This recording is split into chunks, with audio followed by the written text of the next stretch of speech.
Oke, sorry. Oke.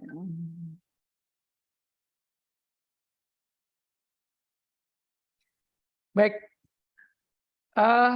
teman-teman mungkin selama ini pada saat membuat tugas akhir dan sekarang sudah pada proses tahapan revisi dan bahkan juga ada beberapa teman-teman yang sudah menyelesaikan, mungkin masih bertanya-tanya apa sih bedanya skripsi dengan jurnal ilmiah.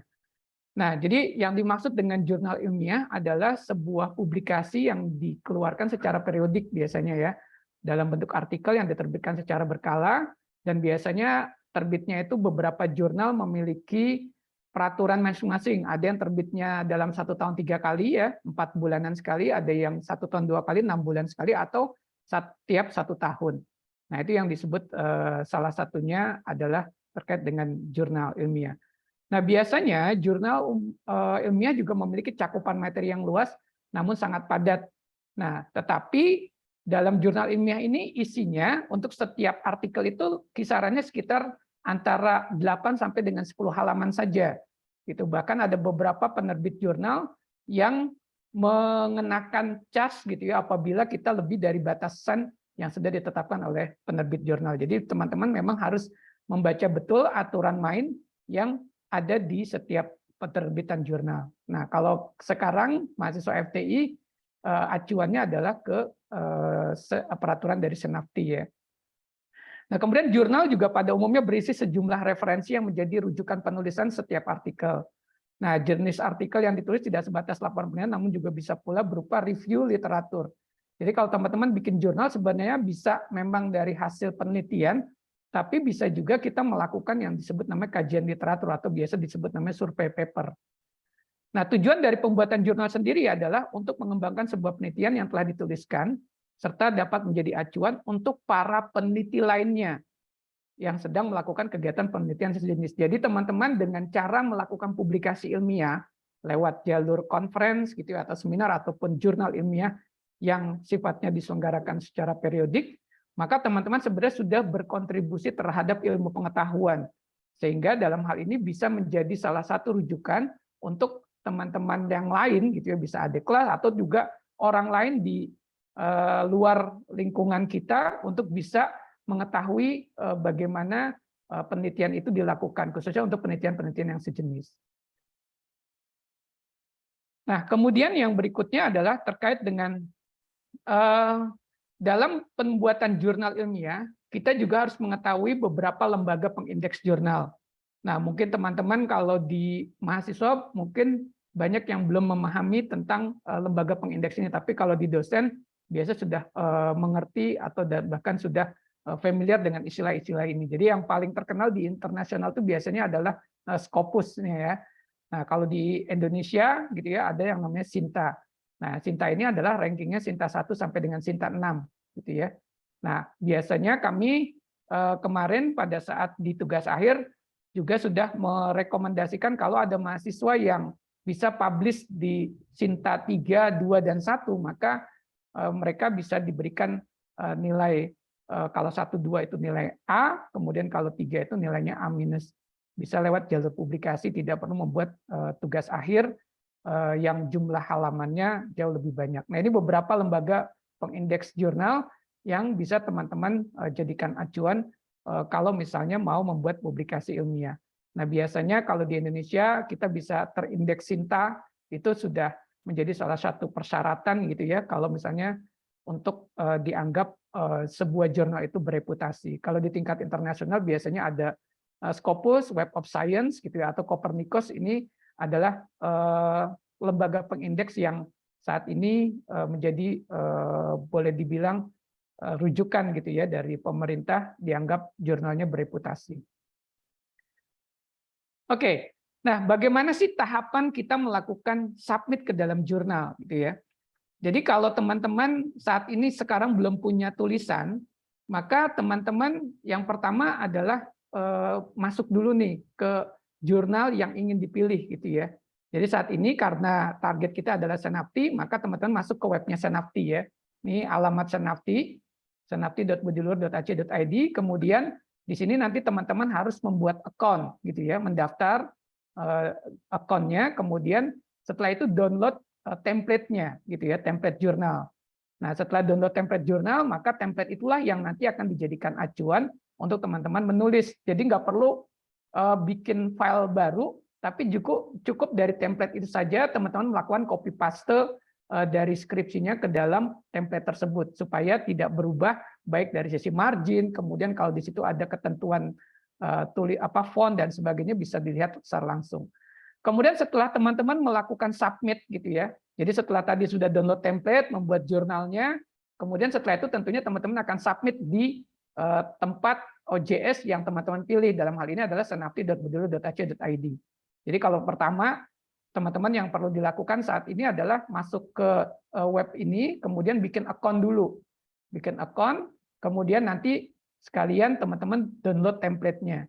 Nah, setelah itu teman-teman mulai mengerjakan dan tentunya berkonsultasi dengan dosen pembimbing untuk mendapat masukan apakah konten dari jurnal yang ditulis itu sudah sesuai atau belum. Nah, kalau sudah selesai jurnalnya, maka teman-teman melakukan submit ke senapti.bedulu.ac.id dengan akun yang teman-teman sudah bikin sebelumnya. Nah, nanti dari pihak Senapti akan melakukan pengecekan gitu ya. Pengecekan baik dari sisi editor dan sebagainya. Kemudian juga nanti akan melakukan pengiriman kepada reviewer gitu ya.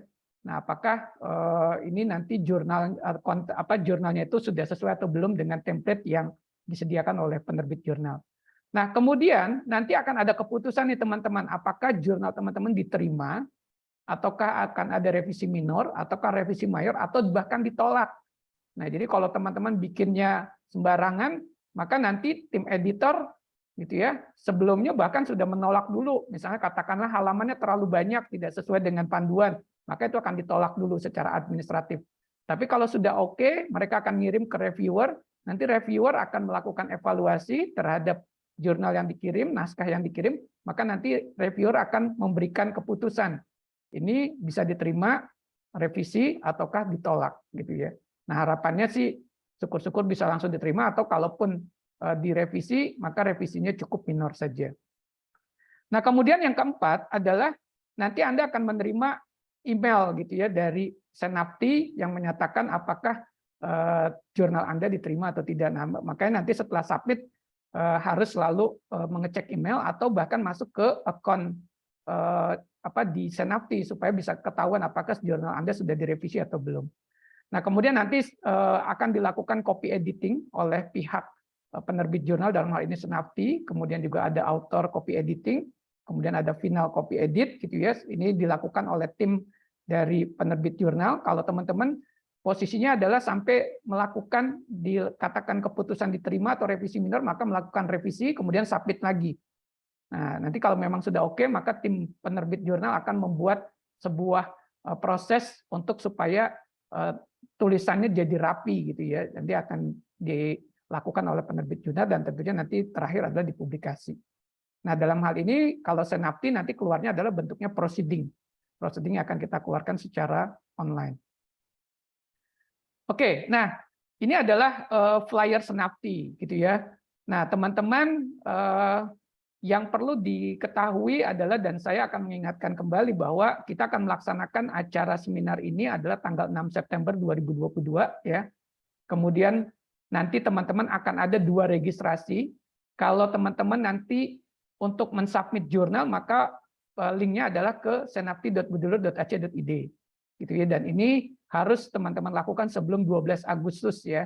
Dan ini waktunya sudah dekat lagi nih, maka harus segera berkonsultasi dengan pembimbing untuk pembuatan jurnal ilmiah. Nah, kemudian nanti pada saat hari H di Selasa 6 September itu kita akan ada acara seminar dulu. Jadi nanti tahapannya adalah di sesi pagi itu akan ada seminar, kemudian nanti di sesi siang itu akan ada namanya parallel session. Ya, parallel session karena kita webinarnya seminarnya adalah online, maka akan kita buat breakout room gitu ya. Breakout room di mana nanti di dalam breakout room tersebut teman-teman akan dikelompokkan biasanya sesuai dengan bidang jenis papernya gitu ya. Misalnya kalau yang SPK, kalau yang e-commerce gitu, supaya nanti mereviewnya juga sesama teman-teman yang mengambil topik tersebut. Nah, di parallel session tersebut apa yang harus teman-teman lakukan? kemarin kita menyepakati di tim panitia bahwa teman-teman nanti perlu menyiapkan yang namanya video presentasi, gitu ya. Jadi nanti pada saat teman-teman sudah submit jurnalnya, maka teman-teman perlu menyiapkan sebuah video presentasi dengan durasi kurang lebih sekitar 7 menit saja untuk mempresentasikan dari papernya teman-teman dalam bentuk PowerPoint tentunya. Ya, nanti itu direkam, gitu ya. Kemudian nanti linknya itu diserahkan kepada panitia untuk nantinya akan di-play pada saat pelaksanaan di parallel session, di sesi siang. Jadi nanti kenapa kita buatkan teman-teman minta bikin video, karena khawatirnya kalau live gitu ya, tadi ada kendala jaringan dan sebagainya, sehingga kalau modelnya adalah di-setelkan video teman-teman presentasi, maka nanti dalam waktu durasi 7 menitnya itu betul-betul efektif. Nah, kemudian sesi berikutnya apa? Karena durasinya tadi setiap orang kurang lebih sekitar 15 menit, maka sesi berikutnya adalah sesi tanya jawab. Yang nanti akan melakukan tanya jawab adalah dari teman-teman yang berada di breakout room tersebut, gitu ya. Jadi dari teman-teman peserta juga yang akan bertanya kepada teman-teman juga. Jadi nggak usah khawatir, ini bukan seperti ujian sidang yang nanti akan ada nilainya A, B, C, nggak ada gitu, nggak ada yang gagal sidang, nggak ada.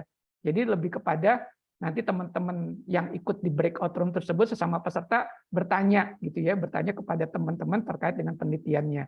Nah, bisa jadi kalau nggak ada yang tanya, maka nanti moderator yang ada di ruangan tersebut yang akan bertanya gitu ya. Nah, itu kira-kira gambaran nanti dalam proses Senafti gitu ya. Jadi setelah teman-teman submit sudah dinyatakan diterima, maka teman-teman juga perlu menyiapkan sebuah video presentasi gitu ya. Teman-teman silakan mau bikin presentasinya mau pakai Zoom boleh, mau pakai Google Meet boleh gitu ya.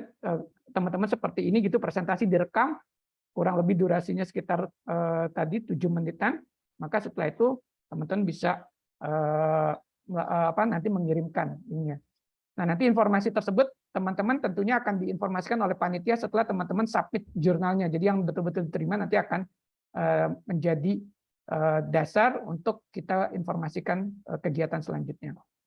Ya, jadi jangan lupa download template jurnal Senafti ya. Kemudian baca baik-baik panduan tulisan pada template jurnal Senafti. Nah, ini saya juga ringkaskan bahwa jumlah halaman di dalam jurnal Senafti sudah ditentukan minimal 8 ya. Jadi jangan sampai kurang dari 8 dan maksimalnya adalah 10 halaman. Jadi jangan lebih juga 11 dan sebagainya. Jadi ini yang teman-teman pegang. Karena nanti kalau tim editor menerima jurnal tidak sesuai dengan template ini gitu ya, jumlah halamannya kurang atau jumlah halamannya berlebih, maka nanti akan di-reject gitu ya sebelum dikirimkan ke reviewer. Kemudian nanti teman-teman bikin abstrak antara 200 sampai 300 kata gitu ya. Dan ada 2 bahasa, Indonesia dan Inggris gitu ya. Nah, kemudian sistematika penulisannya menggunakan pedoman seperti ini, pendahuluan, metode penelitian, hasil dan pembahasan, kemudian terakhir adalah kesimpulan. Jadi ada 4 sub poin gitu ya yang teman-teman perlu isi di dalam penulisan di jurnal ilmiah ini. Kemudian setelah sudah download template tadi, masukkan bagian tulisan yang ada di deskripsi ke dalam template jurnal Senafti.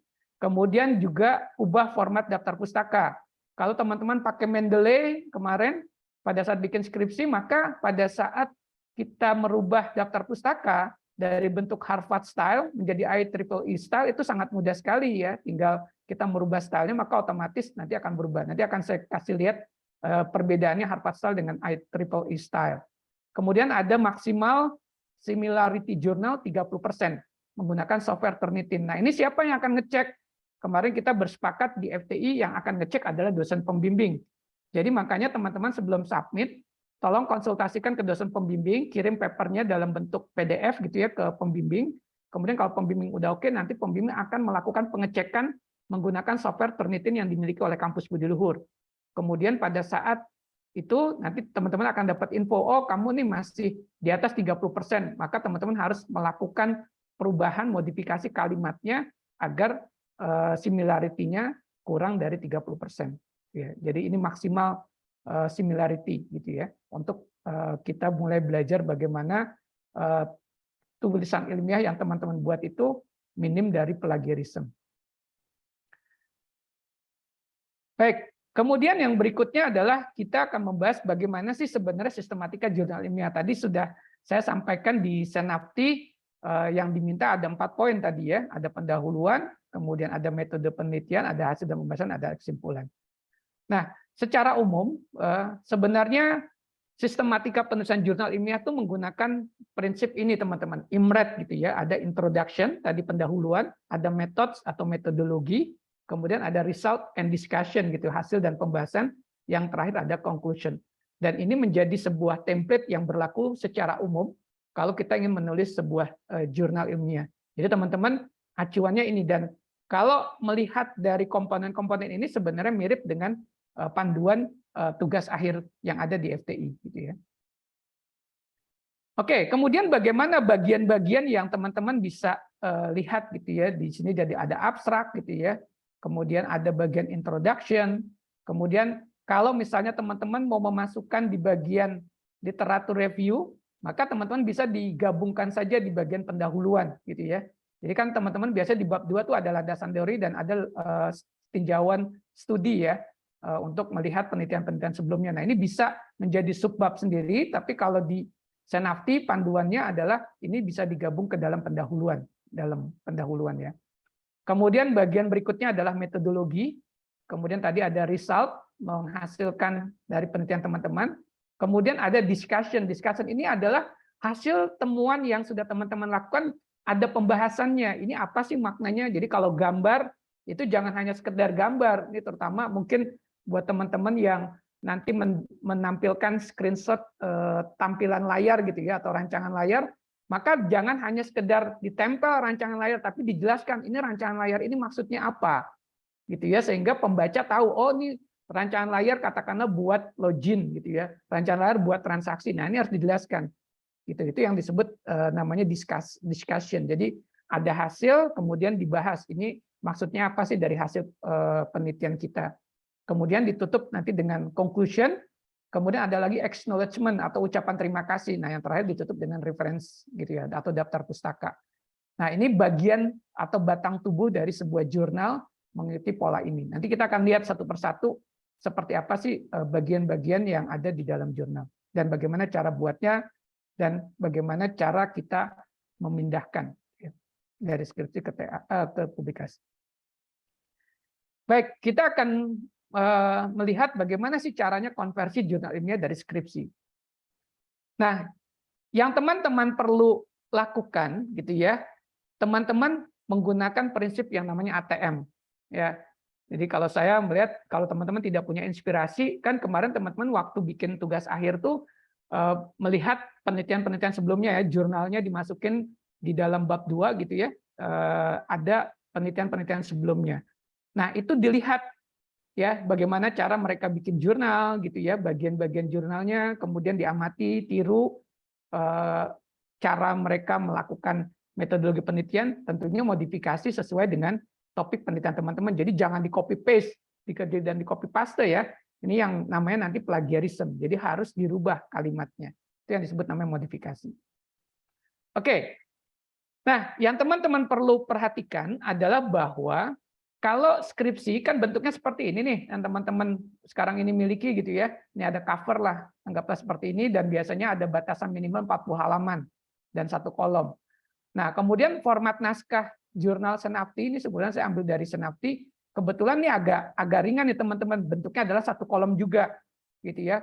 Ada beberapa jurnal yang bentuknya 2 kolom gitu ya. Mungkin teman-teman juga pernah mendapatkan pada saat mencari literatur review buat tugas akhir, bentuknya 2 kolom di bagian bawah sini gitu ya. Nah itu diperbolehkan, memang sesuai dengan template dari jurnal masing-masing. Jadi teman-teman harus memperhatikan nih, contoh ya di Senapti ini saya ambil potongan di bagian awal gitu ya. Jadi di sini ada persyaratan 8 sampai maksimal 10 halaman, 1 kolom, ada di bagian ini ya atas. Nah kemudian di sini nih, judul artikel bahasa Indonesia maksimal 14 kata. Jadi harus diikuti nih teman-teman. Hurufnya adalah huruf besar, Times New Roman, 14 poin, tebal, dan rata tengah. Nah ini ada tulisan abu-abu yang nanti teman-teman ketik judulnya di sini. Ya. Jadi kalau misalnya teman-teman mau bikin, maka teman-teman tinggal copy paste dari sebelah kiri, kemudian di copy paste di sini. Nanti saya akan kasih tahu bagaimana cara bikin judul yang betul untuk supaya tidak sama dengan tugas akhirnya, gitu ya. Nah, ini judul artikel ditulis seperti ini menggunakan 14 kata. Jadi teman-teman harus mematuhi peraturan ini. Jadi kalau judulnya yang panjang, maka harus diringkas, gitu ya. Harus diringkas kata-katanya sehingga hanya maksimal 14 kata. Nanti kalau lebih, bisa jadi nanti si editor akan mereject duluan di awal. Kenapa ini judulnya kepanjangan, gitu ya. Nah, kemudian ini panduan yang teman-teman harus perhatikan. Jadi dibaca nih. Jadi abstrak contohnya gitu ya, ada bahasa Indonesia, kemudian ada bahasa Inggris gitu ya. Jadi ada 2 bahasa nih di dalam Senapti. Jadi teman-teman harus ikuti. Kemudian di bagian berikutnya ada pendahuluan gitu ya. Dia menggunakan heading level 1, kemudian Times New Roman 13 poin bold. Nah, ini biasanya di Senapti sudah menggunakan style. Jadi teman-teman tinggal ikuti saja dan nanti artikel dari TA teman-teman ini di copy paste di sini. Gitu ya, ini dalam format naskah. Oke, kemudian bagaimana judul? Nah, judul itu harus berbeda. Jadi nggak boleh sama nih dengan skripsi. Nah, terus kalau misalnya beda, skripsi kita nanti nggak kepake dong. Bukan seperti itu. Jadi judulnya harus kita modifikasi. Jadi nggak boleh sama persis judulnya. Jadi judul penelitian sebaiknya singkat, padat, dan mewakili seluruh isi penelitian kita. Jadi kalau kita baca, judul itu sebenarnya sudah memahami 3 bagian, yaitu ada metode yang diusulkan, kemudian ada tujuan penelitian, dan ada objek penelitiannya. Ya, jadi di sini maksimal 8-14 kata saya ambil dari Senapti, gitu ya. Ketentuannya tidak ada singkatan, gitu ya. Tidak menggunakan kata-kata redundant, misalnya study on, research on, dan sebagainya. Nah, di dalam judul itu sudah memuat 3 komponen ini minimal, supaya orang dari judul saja sudah tahu ini sebenarnya penelitian ini mau ke arah mana. Oke, kita lihat bagaimana contoh judul yang baik, gitu ya. Ini ada metode, ada tujuan, dan ada objek.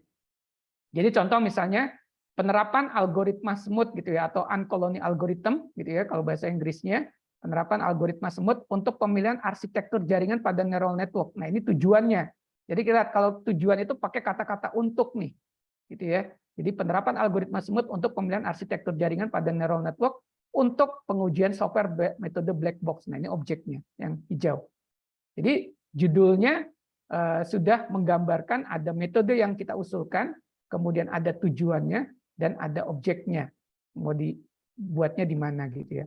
Atau misalnya penerapan algoritma A* yang diperbaiki untuk pencarian tempat parkir kosong di mall dan supermarket. Nah, ini objek penelitian di mall dan supermarket. Kemudian yang diusulkan metodenya adalah algoritma A*, gitu, yang diperbaiki. Nah, ini udah ada kontribusi nih. Kenapa? Karena dimodifikasi. Kemudian ada lagi penggabungan forward selection and backward elimination, gitu ya. Nah, ini metodenya.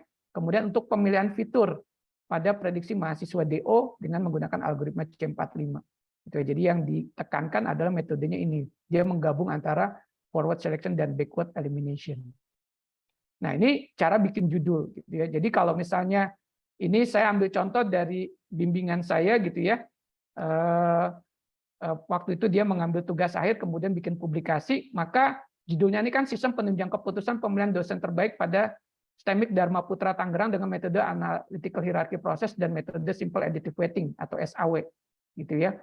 Maka pada saat kita mau merubah menjadi publikasi judul, gitu ya, judul di publikasi ilmiah, maka kita modifikasi nih. Jadi judul ini kita katakanlah kita bolak-balik, gitu ya, supaya judulnya tidak sama persis dengan skripsi. Nah, kalau di sini saya merubahnya menjadi penerapan. Jadi metodenya saya taruh di depan. Jadi penerapan metode analytical hierarchy process tadi ya, tidak ada singkatan, gitu ya. Metode analytical hierarchy process dan simple additive weighting, gitu ya, untuk pemilihan dosen terbaik, gitu ya. Untuk pemilihan dosen terbaik, kalau di sini kan keputusan pemilihan dosen terbaiknya di depan, nah ini ditaruh di belakang. Nah, pada ininya sekolahnya, gitu ya, atau pada kampusnya. Nah, ini cara merubah judul. Jadi tidak boleh sama dengan skripsi, gitu ya. Jadi harus dirubah, dimodifikasi. Nah, kemudian ketentuannya adalah judul ditulis dengan font Times New Roman 14 dan tebal, gitu ya. Nah, ini jangan ikutin saya pakai warna ini. Saya cuman tadi memasukkan unsur yang namanya metode yang diusulkan, kemudian ini adalah tujuannya untuk apa, kemudian di sini adalah objeknya. Kalau di S1 masih oke nih pakai studi kasusnya di sebuah tempat gitu ya. Oke, itu cara bikin judul. Jadi judul skripsi, kemudian ini judul yang nanti akan kita masukkan ke dalam jurnal ilmiah. Jadi harus beda ya, tidak boleh sama dengan judul skripsi. Oke, yang kedua adalah tentang nama penulis dan afiliasi. Nah, kalau teman-teman biasanya di tugas akhir, biasanya bikin tulisan itu kan karena menghormati dosen ditulis tuh nama dosen doktor, insinyur, nama, kemudian bla bla bla dan sebagainya macam. Tapi kalau di publikasi ilmiah tidak boleh ditulis, jadi nama aslinya saja. Jadi kalau saya Denny, ya Denny Mahdiana saja, nggak pakai gelar.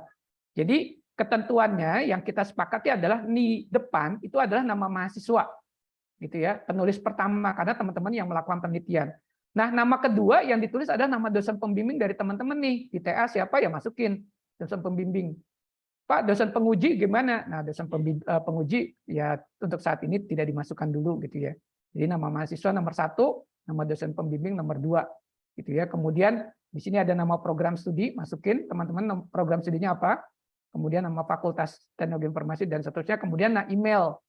Nah, emailnya sebaiknya email yang ini ya, yang baik gitu ya, yang jangan email yang enggak jelas, misalnya katakanlah namanya siapa, misalnya Dewi apa gitu, misalnya katakan putricantik@gmail.com. Nah, ini kan enggak related. Nah, budayakan mulai pada saat teman-teman membuat publikasi ilmiah ini, teman-teman akan memiliki yang namanya portofolio. Jadi buatlah email yang baik gitu ya. Mau pakai email Budi Luhur silakan, atau email sendiri gitu. Kalau mau yang agak long term sebenarnya email teman-teman sendiri ya. Kalau email yang ada di Budi Luhur kan mungkin nanti kalau teman-teman sudah jadi alumni, email tersebut akan apa istilahnya sudah nanti bisa dihapus dari kampus gitu kalau sudah lulus. Nah, ini sebagai contoh ya, misalnya nama mahasiswa ini kebetulan bimbingan saya Safira Nuranti, kemudian ini nama pembimbing ya Denny Mahdiana. Kemudian prodinya Sistem Informasi Fakultas Teknologi Informasi Universitas Budi Luhur, sampai alamat, kemudian email. Nah, ini kemudian yang ini adalah email pembimbing. Nah, ini cara kita menuliskan di jurnal ilmiah. Jadi tadi judul, kemudian di bawahnya adalah nama penulis dan afiliasi. Tanpa gelar akademik atau profesi ya, jadi nggak namanya nama asli. Oke, jadi gitu ya. Mudah kan? Jadi dari judul tadi sudah kita modifikasi, kemudian kita menuliskan nama penulis dan afiliasinya tanpa ada gelar. Oke, berikutnya, langkah berikutnya adalah abstrak gitu ya. Tadi kan di bagian batang tubuh dari sebuah jurnal ilmiah, setelah kita menulis judul, kemudian ada afiliasi, kemudian di bagian bawahnya itu ada abstrak gitu ya. Nah, abstrak itu kalau kita baca teman-teman, jadi sebenarnya abstrak itu harus menggambarkan keseluruhan isi dari tulisan atau penelitian yang kita lakukan. Jadi orang biasanya kalau kita mencari literatur review gitu ya, saya biasanya akan baca abstrak dulu. Abstraknya ini akan kelihatan problemnya apa, metode yang diusulkannya apa, terus kemudian hasil penelitiannya apa. Nanti kalau misalnya saya tertarik untuk mendalami, maka saya baru baca bagian-bagian berikutnya. Jadi biasanya kita akan baca dari abstrak. Nah, abstrak yang baik itu harus memuat minimal ini ya, masalah penelitian apa sih yang diselesaikan. Jadi kalau kita melakukan penelitian itu sebenarnya karena ada problem, ada masalah, sehingga masalahnya perlu kita ungkapkan. Kemudian metode. Nah, kalau memang syukur-syukur ada pengembangan itu lebih baik. Cuma kalau S1 masih oke, penerapan gitu ya. Jadi kita menguji teori atau menguji metode yang sudah kita pelajari di kuliah. Nah, S1 nggak ada masalah. Kemudian yang terpenting adalah yang ketiga ini teman-teman, hasil penelitian. Jadi sampaikan apa yang sudah dicapai, karena inilah yang akan berkontribusi terhadap ilmu pengetahuan bahwa penelitian teman-teman itu menghasilkan penelitiannya seperti ini. Gitu. Nah, kemudian abstrak dibuat dalam bentuk satu paragraf saja, maksimal 200-300 kata. Ini saya mengambil dari aturannya Senafti ya. Nah, cara menghitungnya bagaimana sih Pak? Teman-teman di Microsoft Word tinggal di blok saja, kemudian nanti akan keluar word count gitu ya, berapa kata dalam tulisan tersebut. Gitu ya. Kalau lebih dari 300 kata ya mau tidak mau teman-teman harus ringkas lagi gitu ya. Kalau misalnya masih di bawah 200 ya teman-teman tambahkan. Tapi minimal di dalam abstrak berisi ada problemnya, kemudian ada metodenya yang diusulkan apa, kemudian ada hasil penelitian. Nah, kemudian kata-kata kunci nih yang buat kata-kata konseptual dan jumlahnya sekitar 3-5 kata. Nah, ini kalau teman-teman sudah punya tugas akhir kan sudah punya abstrak tuh. Nah, abstraknya nanti dilihat lagi apakah sudah mencakup 3 unsur ini, ada problemnya, ada metodenya, kemudian ada hasil penelitian. Kalau sudah, ya udah tinggal copy paste ke dalam template jurnal. Oke, kemudian yang berikutnya contoh ini abstrak ya. Ini saya kasih warna biru untuk problem, kemudian warna merah itu untuk metode yang diusulkan, kemudian warna hijau itu adalah untuk hasil penelitiannya, ya sesuai dengan warna yang di sini tadi nih, gitu ya, masalah, metode dan hasil. Jadi sebagai contoh misalnya ini kan tadi pemilihan dosen terbaik, maka dikasih prolog dulu lah, dosen merupakan tenaga akademik dan sebagainya. Kemudian nah masalah yang ada dalam mengevaluasi kinerja dosen adalah masih mengalami kesulitan dalam menentukan dosen terbaik karena kriteria yang digunakan dalam penilaian kinerja dosen terbaik belum standar. Kemudian penilaian kinerja dosen belum menggunakan metode yang tepat dalam penentuannya sehingga proses pengolahan data menjadi lama dan sering terjadi kesalahan. Nah ini problem, gitu ya. Nah problem ini kemudian diselesaikan. Ya, penelitian ini betul untuk mengembangkan sebuah sistem penelitian menggunakan metode AHP dan metode simple additive weighting. Jadi kelihatan nih metode yang diusulkannya ini AHP dan SAW. Nah, kemudian di bagian paragraf ketiganya itu adalah mencantumkan hasilnya. Penelitian ini menghasilkan nilai bobot pada kriteria kehadiran sebesar ini, kemudian kriteria kuesioner sebesar ini, dan tentunya hasil uji konsistensi rasio adalah 0,0109. Ya, kemudian setiap penunjang keputusan dosen terbaik yang dirancang dapat membantu dalam melakukan penilaian dosen terbaik yang lebih mudah, cepat, dan akurat. Nah, ini ada kata kuncinya. Tadi ya 3-5 kata. Nah, ini contoh tadi abstrak gitu ya. Jadi nanti teman-teman lihat lagi abstraknya di dalam tugas akhir, nggak apa-apa, tugas akhir kan sudah lewat nih. Nanti untuk publikasi supaya bisa lebih berhasil dengan baik gitu ya. Maka lihatlah ini, karena nanti ada tim reviewer yang akan melihat apakah abstraknya itu sudah sesuai atau belum. Oke, yang berikutnya adalah isi naskah. Jadi setelah kita sudah bikin abstrak dan teman-teman bikin dalam 2 bahasa ya, ada bahasa Indonesia, kemudian yang kedua bahasa Inggris sesuai dengan template-nya, gitu ya. Nah, kemudian kita lihat di bagian pendahuluan, isi naskah dalam jurnal itu ada pendahuluan, ada metode penelitian, kemudian ada hasil dan pembahasan, ada kesimpulan, kemudian ada ucapan terima kasih, ini jika ada ya. Nah ini sebenarnya ini bisa diambil dari kata pengantar ya, tapi nanti kita lihat seberapa penting atau ya siapa saja yang bisa kita masukkan di dalam ucapan terima kasih ini. Kemudian yang terakhir ditutup dengan daftar pustaka. Nah ini adalah isi naskah dari jurnal. Nah kalau kita lihat dari template tugas akhir kita sebenarnya tidak jauh berbeda gitu ya. Nah bagaimana konversi yang bisa kita lakukan dari skripsi menjadi jurnal ilmiah nih teman-teman. Kalau teman-teman lihat di tugas akhir teman-teman kan memiliki sistematika seperti ini ya. Ada pendahuluan, ada landasan teori, ada metode penelitian, ada analisis dan pembahasan, ada penutup, dan terakhir adalah daftar pustaka. Dan ada lagi tambahan lampiran-lampiran. Nah, tapi kalau untuk jurnal ilmiah, lampiran itu nggak dipasang ya, tidak dimasukkan gitu ya. Lampiran A, B, C, D, E gitu nggak perlu. Jadi cukup kalau kita lihat dari komposisinya, maka bab 1 deskripsi teman-teman, pendahuluan dan landasan teori di bab 2 itu bisa digabung ke pendahuluan gitu ya. Nanti kita akan lihat di pendahuluan tuh perlu isinya apa gitu ya. Pendahuluan, kemudian landasan teori ini masuk ke dalam pendahuluan. Kemudian metode penelitian sama nih di bagian metode penelitian juga di dalam jurnal. Gitu. Jadi kalau bab 3 nanti ketemunya adalah di bagian 2 di metode penelitian. Kalau ini adalah nanti gabungan di pendahuluan ini dari bab 1 sampai landasan teori. Jadi jangan semuanya dimasukkan, pasti nanti akan berlebih halamannya. Jadi diambil yang penting-penting saja gitu ya. Kemudian analisis dan pembahasan. Nah, ini di jurnal masuk ke dalam hasil dan pembahasan. Kemudian penutup, kalau di skripsi kan ada kesimpulan dan saran. Nah, di dalam jurnal dimasukkan ke bagian kesimpulan gitu ya. Kemudian di poin 5 ini ucapan terima kasih jika ada gitu ya. Kalau tidak ada ya nggak usah dipasang. Yang terakhir adalah daftar pustaka, ngambil juga dari daftar pustaka yang ada di dalam skripsi gitu. Oke, jadi ini caranya teman-teman melihat bagaimana komposisi yang bisa teman-teman masukkan dari skripsi kemudian menjadi jurnal ilmiah. Kemudian yang berikutnya adalah kita lihat pendahuluan. Jadi kalau kita bicara tentang pendahuluan adalah sebenarnya berisi latar belakang mengapa sih penelitian penting untuk dilakukan gitu ya. Kemudian tujuan dari penelitian itu mau ngapain, kemudian identifikasi masalahnya ada apa, kemudian metode penelitian yang diusulkan gitu ya. Nah, dipaparkan secara alenial, tersirat di dalam tidak dalam bentuk rincian eksplisit. Maksudnya rincian eksplisit itu apa? 1, 2, 3, tidak seperti itu. Jadi kalau di dalam jurnal bentuknya semua dalam bentuk alinea, jadi dalam bentuk paragraf. Jadi teman-teman menjelaskan bagaimana terkait dengan pendahuluan. Nah, saya akan memberikan cara bikin pendahuluan gitu ya dengan mengambil judul yang tadi kita sudah pasang contohnya. Jadi bisa gini, penerapan metode analytical hierarchy process dan simple additive weighting untuk pemilihan dosen terbaik pada STEMIK Dharma Putra Tangerang.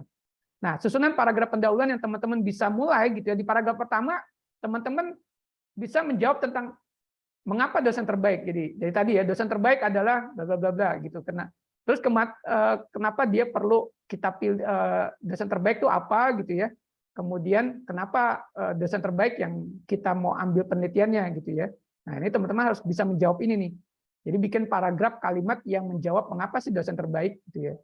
Kemudian yang kedua, karena ini pemilihan dosen terbaik, kenapa sih kita perlu melakukan pemilihan dosen terbaik? Gitu. Jadi apa benefitnya dosen terbaik itu harus dipilih? Gitu ya.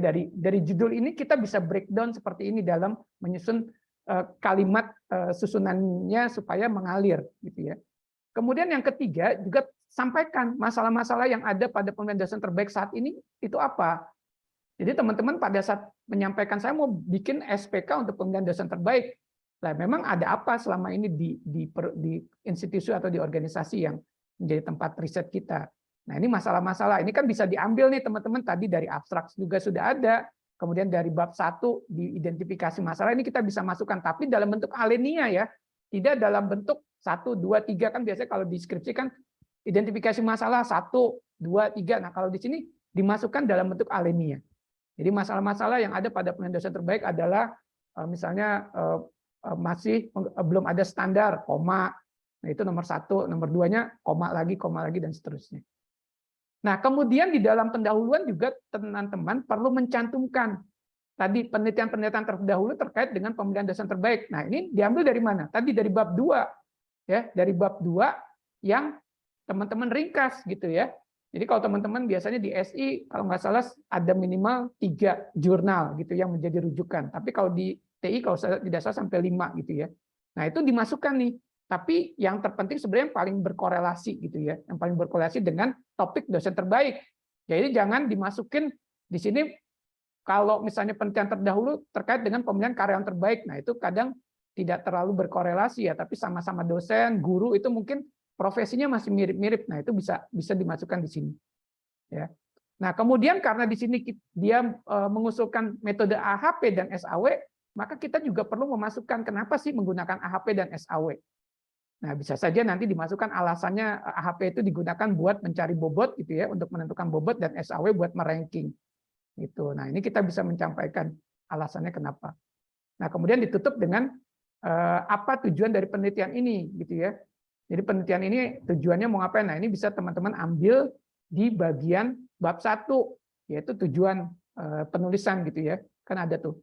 Nah, biasanya tujuan itu menyampaikan tentang misalnya menerapkan metode AHP dan SAW untuk pemilihan dosen terbaik sehingga gitu ya dapat menentukan bobot dan ranking gitu ya. Nah, itu tujuan penelitian ini. Nah, kemudian karena tadi di skripsi itu ada bab 1, ada bab 2 yang akan digabung ke dalam pendahuluan gitu ya di dalam jurnal, maka teman-teman juga sampaikan tentang teori tentang SPK gitu ya. Kan ini kan metode pemilihannya terkait dengan SPK. Apa itu SPK? SPK adalah bla bla bla, kemudian masukin citasinya. Kemudian AHP itu apa? Gitu ya, analytical hierarchy dan SAW. Nah, jadi dalam bab pendahuluan masukin nih komponen-komponen ini gitu ya, dan disusun mengalir dalam paragraf dan bentuknya alinea, tidak disebutkan dengan menggunakan A, B, C dan sebagainya, tidak. Jadi dalam bentuk alinea. Jadi silakan ini mau digabung boleh, mau dipisah boleh, silakan gitu. Kalau terlalu sedikit sebaiknya digabung. Saya mengapa dosen terbaik? Ya mungkin ngomongnya di depannya dosen terbaik adalah dosen yang terpilih gitu ya, yang paling terbaik berdasarkan kinerja. Kenapa perlu dipilih? Karena untuk memotivasi dosen yang ada di sebuah organisasi agar bekerja lebih baik lagi misalnya. Nah, masalah-masalah yang ada pada pemilihan dosen terbaik saat ini adalah tadi koma, dan seterusnya. Nah, kemudian kita ngomong lagi penelitian-penelitian terdahulu yang terkait dengan pemilihan dosen terbaik telah dilakukan misalnya menggunakan metode AHP oleh siapa, SAW oleh siapa, ada lagi nggak yang gabungan AHP dan SAW oleh siapa gitu ya. Nah itu kita menyebutkan penelitian-penelitian terdahulu yang terkait supaya bahwa yang teman-teman lakukan penelitian ini ada rujukan penelitian orang lain yang sudah dilakukan sebelumnya. Nah ini susunan paragraf pendahuluan yang teman-teman bisa contoh, gitu ambil contoh. Oke, nanti ini materinya akan saya share lewat ini ya, lewat Kaprodi. Oke, kemudian yang berikutnya juga teman-teman harus perhatikan biasanya di bagian pendahuluan. Kalau di abstrak itu biasanya tidak ada citasi referensi gitu ya. Tapi kalau dimulai pendahuluan sampai ke bawah gitu ya, metodologi penelitian gitu ya, itu biasanya sudah ada citasi ke beberapa referensi. Nah, yang biasa teman-teman lakukan di skripsi itu kan menggunakan model Harvard Style ya, modelnya seperti ini nih. Ya, ini kebetulan masih pakai referensinya bahasanya bahasa Inggris nih, Cahyono et al. Gitu. Harusnya kalau kita berubah ke bahasa Indonesia kan Cahyono dan kawan-kawan gitu ya. Ini et al. Nah, pada saat nanti kita buat dalam bentuk jurnal, maka berubah nih teman-teman citasinya dalam bentuk huruf begini, angka seperti ini ya, diapit dengan kurung siku. Ini namanya IEEE style. Nah, kalau teman-teman sudah menggunakan Mendeley, maka sangat mudah nih, tinggal diganti saja referensinya, stylenya diganti menjadi IEEE style, maka secara otomatis tuh tulisan atau referensinya berubah gitu ya menjadi bentuk seperti ini. Makanya saya sangat merekomendasikan sekali teman-teman pada saat bikin jurnal ilmiah membuatnya dengan Mendeley gitu ya, atau reference manager, bisa Zotero, bisa Export gitu ya. Nah itu untuk supaya teman-teman bisa dengan mudah. Yang paling gampang adalah pakai Mendeley saja. Ya. Oke, jadi ini perbedaan antara skripsi dengan jurnal dalam menuliskan di dalam jurnal ilmiah ini.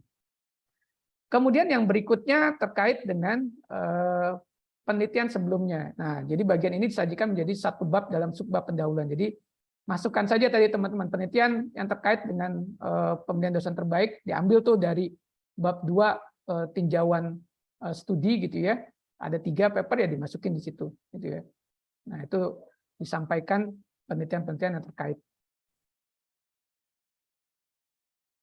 Oke, yang berikutnya adalah metode penelitian.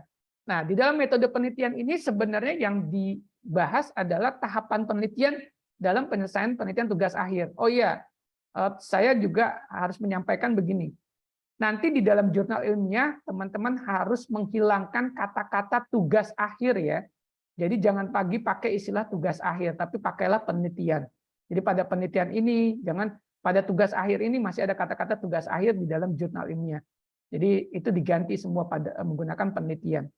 Karena pada saat jurnal ilmiah, kita sudah harus membedakan antara skripsi dengan tulisan ilmiah. Gitu ya. Nah, jadi berisi tahapan penelitian dalam penyelesaian penelitian tugas akhir seperti mulai dari pengumpulan data, pre-processing, metode yang digunakan sampai dengan pengujian. Nah, dibuatnya dalam bentuk flowchart gitu ya atau block diagram serta penjelasan dari masing-masing proses. Jadi kalau misalnya kita di metode penelitian langsung aja kita tampilkan gambar flowchart gitu ya, gambar flowchart bagaimana sih tahapan penelitian yang kita lakukan. Nah, kemudian di bagian bawahnya kita harus menjelaskan nih setiap kotak-kotak ini gitu ya. Survei dan wawancara itu kita melakukan apa, identifikasi masalah itu kita ngapain, tinjauan pustaka itu kita ngapain, kemudian pengumpulan data tuh bagaimana caranya, apa yang kita dapatkan, apakah kalau misalnya text mining kita crawling dari misalnya dari Twitter gitu ya, bentuknya seperti apa, pengumpulan datanya dari kapan sampai kapan, nah ini diceritain gitu ya. Kemudian analisa datanya bagaimana, desain modelnya, kemudian di sini karena dia SPK adalah pengujian model AHP pakai konsistensi rasio. Kemudian ada desain aplikasi SPK menggunakan rancangan-rancangan gitu ya yang kita pelajari di UML, pakai use case, kemudian ada rancangan layar, kemudian membangun aplikasi SPK-nya, kemudian di sini kebetulan ada tambahan uji aplikasi SPK. Nah, kalau teman-teman mungkin nggak sampai di sini nih, kalau SPK nggak sampai uji aplikasi SPK, cukup sampai membangun aplikasi SPK kemudian selesai. Jadi ini adalah menceritakan tentang tahapan-tahapan yang kita lakukan dan ini dijelaskan ya. Kalau kita nguji model AHP kita pakai apa, nanti dijelaskan pengujian model AHP menggunakan konsistensi rasio gitu ya. Kalau misalnya rumusnya belum tersebutkan di dalam bab pendahuluan, boleh itu dimasukin di metode penelitian. Ya, rumus dalam consistency ratio itu apa? Gitu ya. Jadi silakan dimasukkan dalam bentuk metode penelitian. Kemudian yang berikutnya adalah hasil dan pembahasan. Nah, ini adalah mencakup hasil pengujian dari penelitian tugas akhir yang dilakukan. Nah, ini teman-teman ambillah dari bab 4 gitu ya. Hasil dan pembahasan yang ada di skripsi kemudian dimasukkan. Ya, pengujian berisi evaluasi dari hasil penelitian dengan membandingkan dengan data pakar. Ini kalau memang kita punya pembanding gitu ya. Cuman kalau untuk S1 ini masih diperbolehkan lah teman-teman tidak melakukan perbandingan dengan yang lain gitu ya. Kalau misalnya mengambil data mining atau text mining kan kalau teman-teman mengklaim ada satu algoritma yang teman-teman pasang di judul, nah sebaiknya di bagian hasil dan pembahasan tuh ada perbandingan metode gitu ya, bahwa metode ini tuh ternyata memang lebih baik daripada dua metode yang lain gitu ya, sehingga teman-teman mengklaim bahwa metode inilah yang kita pakai dalam penelitian gitu ya. Jadi kalau di e-commerce gitu ya atau di SPK ya biasanya tidak menggunakan perbandingan untuk ininya ya, tidak ada bagian perbandingan, tapi cukup menampilkan hasilnya saja, hasil-hasil dari misalnya kalau tadi di pengumpul. Jadi apa sih yang dihasilkan gitu ya? Nah ini juga jadi pertanyaan. Jadi teman-teman kalau di dalam metode penelitian ini adalah rencana gitu ya, rencana yang teman-teman akan jalani dalam penelitian, maka di analisa pembahasan itu adalah menghasilkan kotak ini ya, kalau ini rencana, survei, dan wawancara, nanti di dalam bab 4 itu menyampaikan hasil survei dan wawancara itu seperti apa, identifikasi masalahnya itu apa, dapatnya masalahnya. Kemudian pengumpulan datanya itu dapatnya apa? Oh, didapatkan misalnya data dari tanggal sekian sampai tanggal sekian, misalnya dapat 1000 data misalnya, 1000 record. Nah, itu di hasil dan pembahasan. Kalau di sini adalah rencananya aja, ngumpulin datanya nanti mau kemana gitu ya, ke organisasi A ke organisasi B dan seterusnya. Jadi teman-teman bisa ambil dari bab 3 di skripsi untuk dimasukkan di bagian metodologi penelitian di dalam jurnal. Kemudian hasil pembahasan tadi ya sudah. Nah, kemudian yang berikutnya adalah tadi terkait dengan ucapan terima kasih. Nah, ini boleh ada boleh tidak gitu ya. Kalau di Senapti kebetulan ucapan terima kasih ini jadi opsional gitu, ada di bagian template-nya tapi boleh ada boleh tidak. Jadi sebenarnya isinya adalah berisi pemberi dana penelitian, pemberi data penelitian singkat dan tidak berlebihan ke semua pihak disusun sesuai dengan proporsi dalam kontribusi penelitian. Gitu ya. Jadi sebenarnya ini kalau deskripsi bisa diambil dari kata pengantar nih. Cuman kan kata pengantar banyak komponen-komponen, ada orang tua, bahkan di bagian ucapan terima kasih di atasnya sudah menyebutkan Allah Subhanahu wa taala, di bagian ucapan terima kasih disebutin lagi tuh Allah Subhanahu wa taala. Nah, kalau saya tidak merekomendasikan tuh di kata pengantar tuh Allah Subhanahu wa taala disejajarkan dengan yang itu ya, yang manusia lah.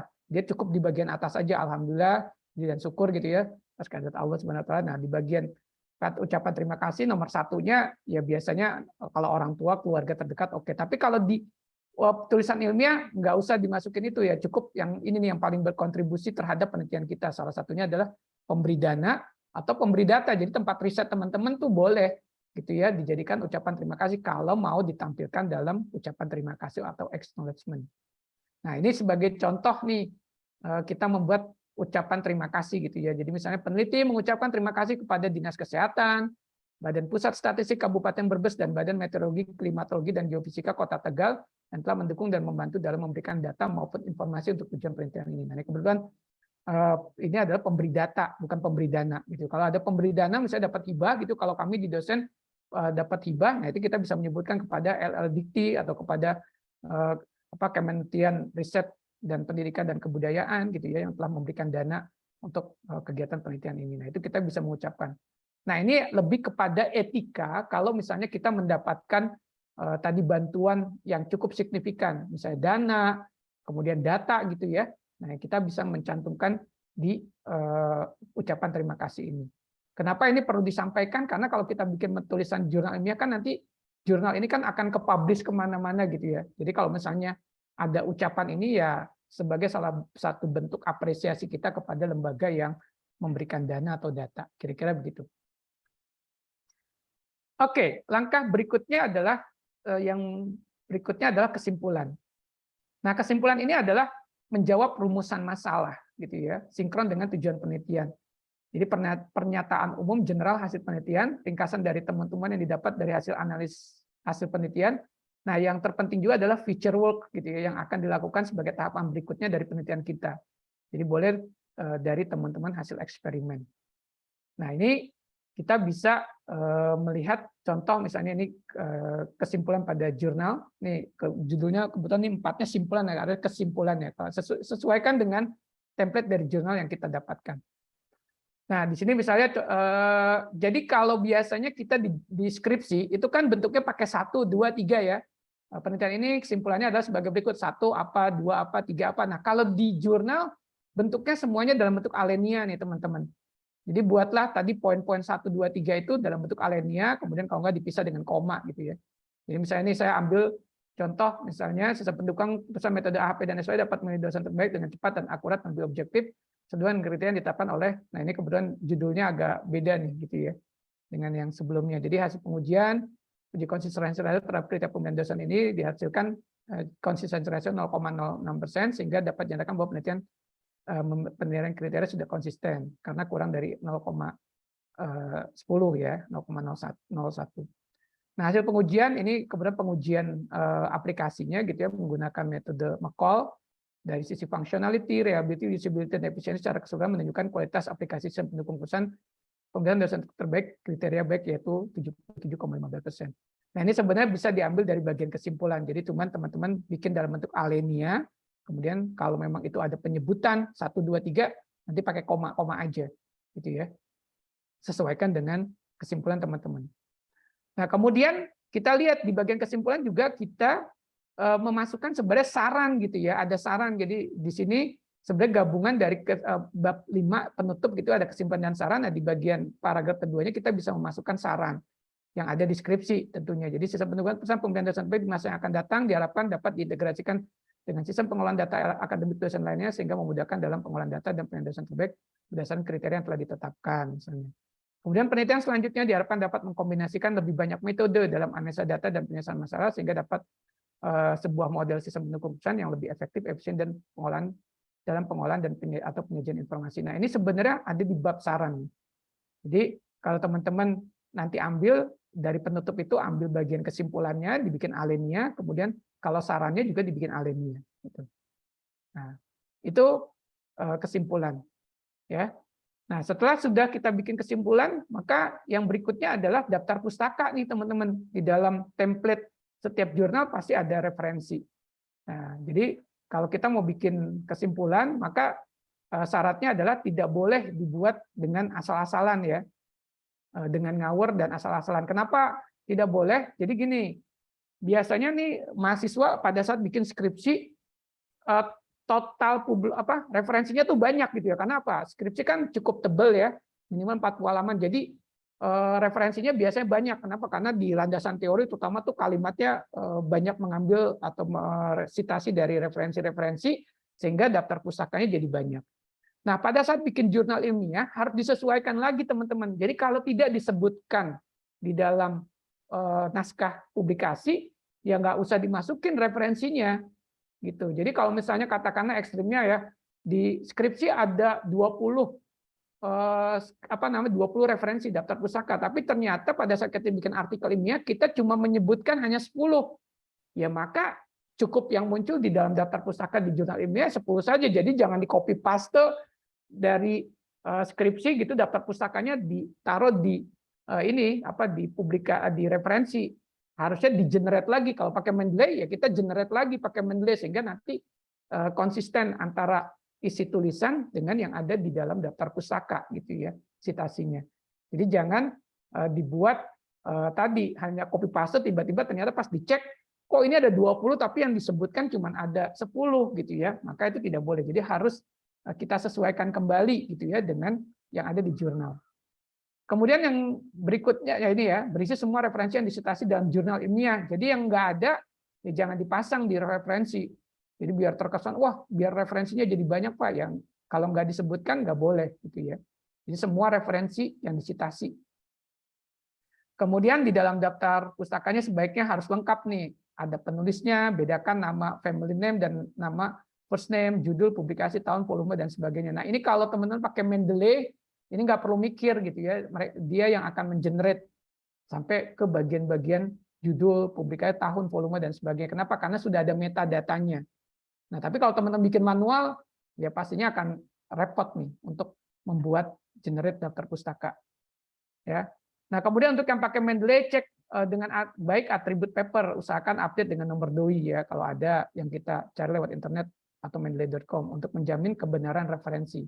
Nah, DOI adalah sebuah nomor indeks nomor registrasi untuk setiap tulisan dan itu unik gitu ya. Seluruh dunia itu unik gitu kayak NIM Anda gitu ya. Nah, jadi kalau mau pakai DOI itu sangat baik sekali gitu ya. Nah, ada beberapa paper pada saat kita generate dari Mendeley itu nggak keluar DOI-nya. Nah, kemudian lakukan editing pada data referensi yang tidak rapi, misalnya judul kapital semua, tidak lengkap datanya. Jadi nanti kalau teman-teman pakai Mendeley, biasa pada saat generate kadang ada tuh tulisan atau artikel ilmiah yang judulnya itu huruf besar semua. Nah, kalau huruf besar semua, maka mau tidak mau teman-teman masuk lagi ke Mendeley, kemudian nanti diperbaiki judulnya. Ya, diperbaiki, diganti hurufnya tidak kapital semua. Nanti pada saat dipanggil lagi, maka dia akan sesuai dengan yang ada di dalam template jurnal gitu ya. Oke, ini daftar pustaka. Nah, jadi sampai di sini sebenarnya sudah selesai nih sampai referensi gitu, dan itu dibuat antara 8 sampai 10 halaman saja. Jadi bayangkan teman-teman dari skripsi 40 halaman atau bahkan ada yang sampai 100 halaman itu harus dikompres jadi 8 sampai 10 halaman. Dan tentunya ya gampang-gampang susah ya. Jadi mana yang paling penting. Jadi misalnya contoh nih, kalau rancangan layar apakah harus dimasukin semua, Pak? Nggak usah. Jadi rancangan layar ambil yang penting-penting saja. Misalnya kalau rancangan layar ambil bagian depannya lah, tampilan depannya tuh diambil boleh. Kemudian nanti ada satu entrian master, kemudian ada satu entrian transaksi, ada satu laporan gitu. Nah, jadi ambil 4 rancangan layar saja cukup gitu ya. Jadi jangan semua rancangan layar yang ada deskripsi dimasukin gitu ya. Kemudian kalau use case ya mungkin bisa use case-nya dipasang gitu ya, karena yang use case relatif lebih simple gitu ya, tidak berhalaman-halaman. Kemudian kalau misalnya ada database gitu boleh pasang kelas diagramnya atau misalnya entity relationship diagram itu bisa dimasukin. Jadi memang teman-teman harus pintar-pintar bagaimana meringkas dari tugas akhir itu menjadi publikasi ilmiah dengan hanya halamannya 8 sampai 10 halaman saja. Sudah termasuk daftar pustaka di dalamnya. Oke, ini contoh daftar pustaka ya, model yang Harvard style seperti ini biasanya yang teman-teman miliki gitu ya sekarang ini. Kemudian ini IEEE style. Jadi kalau teman-teman bikinnya pakai Mendeley, maka mengenerate ini sangat mudah sekali, tinggal ganti style maka otomatis berubah gitu ya, baik dari tadi citasi maupun dari sisi daftar pustakanya langsung tergenerate. Dan otomatis juga konsistensinya tetap terjaga. Kalau tadi tiba-tiba ada citasi yang nggak dipakai, maka otomatis di sini jadi berkurang nih. Deskripsi misalnya katakanlah ada 20, yang di sini kepakainya cuma 10 ya, nanti dia munculnya hanya 10 saja gitu. Nah, ini teman-teman bisa mulai menggunakan Mendeley. Nah, kalau misalnya Pak bagaimana cara pakai Mendeley? Kalau nggak salah nanti akan ada pelatihan dari ngampus deh. Kalau nggak salah ada dosen FTI yang membahas tentang Mendeley gitu ya, atau teman-teman bisa juga lihat di YouTube bagaimana sih cara menggunakan Mendeley. Oke, kemudian langkah berikutnya adalah terkait dengan bukan 5 cara nih, 5-nya hilang ya karena saya sudah kurangi. Cara meminimalisasi plagiarisme. Jadi gini, biasanya artikel yang nanti akan teman-teman submit itu nanti akan dilakukan pengecekan dengan software yang kita miliki di Budilo itu namanya Turnitin gitu ya. Nanti akan dicek oleh pembimbing apakah karya ilmiah atau publikasi teman-teman tuh similarity-nya atau kesamaan dengan tulisan-tulisan orang lain baik yang di internet maupun dengan jurnal-jurnal lainnya itu seberapa besar. Nah, kita masih memberikan toleransi sampai 30% nih maksimal, tapi hanya untuk berlaku ya untuk awal-awalan ini gitu ya. Tapi nanti kita akan mulai tingkatkan maksimal itu adalah di angka 20%. Jadi beberapa jurnal ilmiah kalau dicek plagiarismenya di atas 20% biasanya langsung di-reject. Gitu. Nah, kita turunkan gitu ya di maksimal 30%. Jadi teman-teman silakan nanti bikin Nah, kalimatnya harus dilakukan perubahan gitu atau tadi dimodifikasi supaya nanti teman-teman bisa meminimalisasi plagiarisme. Nah, ini 5 caranya nanti salah ya.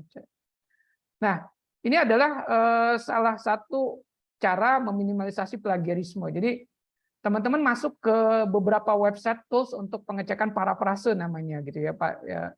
Jadi caranya adalah kalau nanti teman-teman dicek oleh account Turnitin gitu ya, kemudian dicek oh ternyata plagiarisme masih tinggi gitu ya. Kemudian nanti biasanya akan ada report dikasih blok warna kuning gitu ya. Blok warna kuning. Nah, yang blok warna kuning itu nanti teman-teman paragraf itu dilakukan parafrase, dirubah gitu ya. Nah, jadi caranya adalah copy paragraf yang akan dilakukan parafrase. Jadi misalnya ada yang kuning, di copy gitu ya, kemudian nanti masuk ke website tool parafrase. Nah, ini bisa ini ya, web paraphrase.io atau bisa juga reprase.info atau bisa juga plagiarismdetector.net. Ini banyak di internet gitu ya. Ya teman-teman masukin paragraf, kemudian nanti klik tombol parafrase, nanti dia akan mengubah tuh kalimat-kalimatnya. Jadi akan dia rubah, ada yang dibolak-balik, ada yang dilakukan perubahan kalimatnya gitu ya. Nah, setelah sudah teman-teman copy hasil parafrasenya itu nanti ke dokumen tersebut. Kemudian nanti dilakukan lagi. Nah, lihat dulu nggak nih, cek tata bahasanya apakah jadi bahasanya jadi masih enak apa enggak gitu. Kalau misalnya bahasa jadi berantakan ya teman-teman ya lakukan perubahan gitu. Tapi kalau misalnya sudah bagus ya sudah itu nanti bisa dipakai gitu. Jadi begitu caranya teman-teman. Kalau teman-teman pernah merasakan pada saat bikin tugas akhir itu copy paste dari paper orang gitu ya, paper orangnya yang udah ada di internet. Nah itu nanti akan kecek tuh bahwa ini akan sama dengan jurnal si A dengan jurnal si B yang ada di internet. Makanya kenapa kita pakai software plagiarism sebenarnya untuk mendidik bahwa yang namanya publikasi ilmiah itu harus minim similarity, kesamaan dengan tulisan orang lain. Kalaupun topiknya sama, tapi ya kita harus ubah dengan bahasa kita. Itu namanya diparafrase. Nah ini yang teman-teman perlu lakukan. Nah, ini memang harus belajar gitu ya supaya kita bisa terus meningkatkan kualitas dari tulisan kita. Nah, salah satu caranya ini yang teman-teman bisa lakukan ya dengan cara masuk ke website tool parafrase. Kemudian nanti tinggal dilakukan klik saja nih. Jadi kalau misalnya saya contohkan ya misalnya. Nah, ini teman-teman masukkan teks di sini nih, gitu ya. Ya masukkan teks di sini, gitu ya. Nanti di parafrase gitu ya. Nanti keluarlah teks parafrasenya gitu ya. Nah, memang di sini kalau ada yang biasanya ada batasan karena ada yang berbayar juga kalau misalnya mau teksnya banyak gitu ya. Nah, ini teman-teman tinggal copy paste di sini dimasukkan, kemudian nanti diklik tombol ini parafrase sekarang gitu ya. Nah, parafrase sekarang kemudian nanti akan berubah gitu. Oke, terus kemudian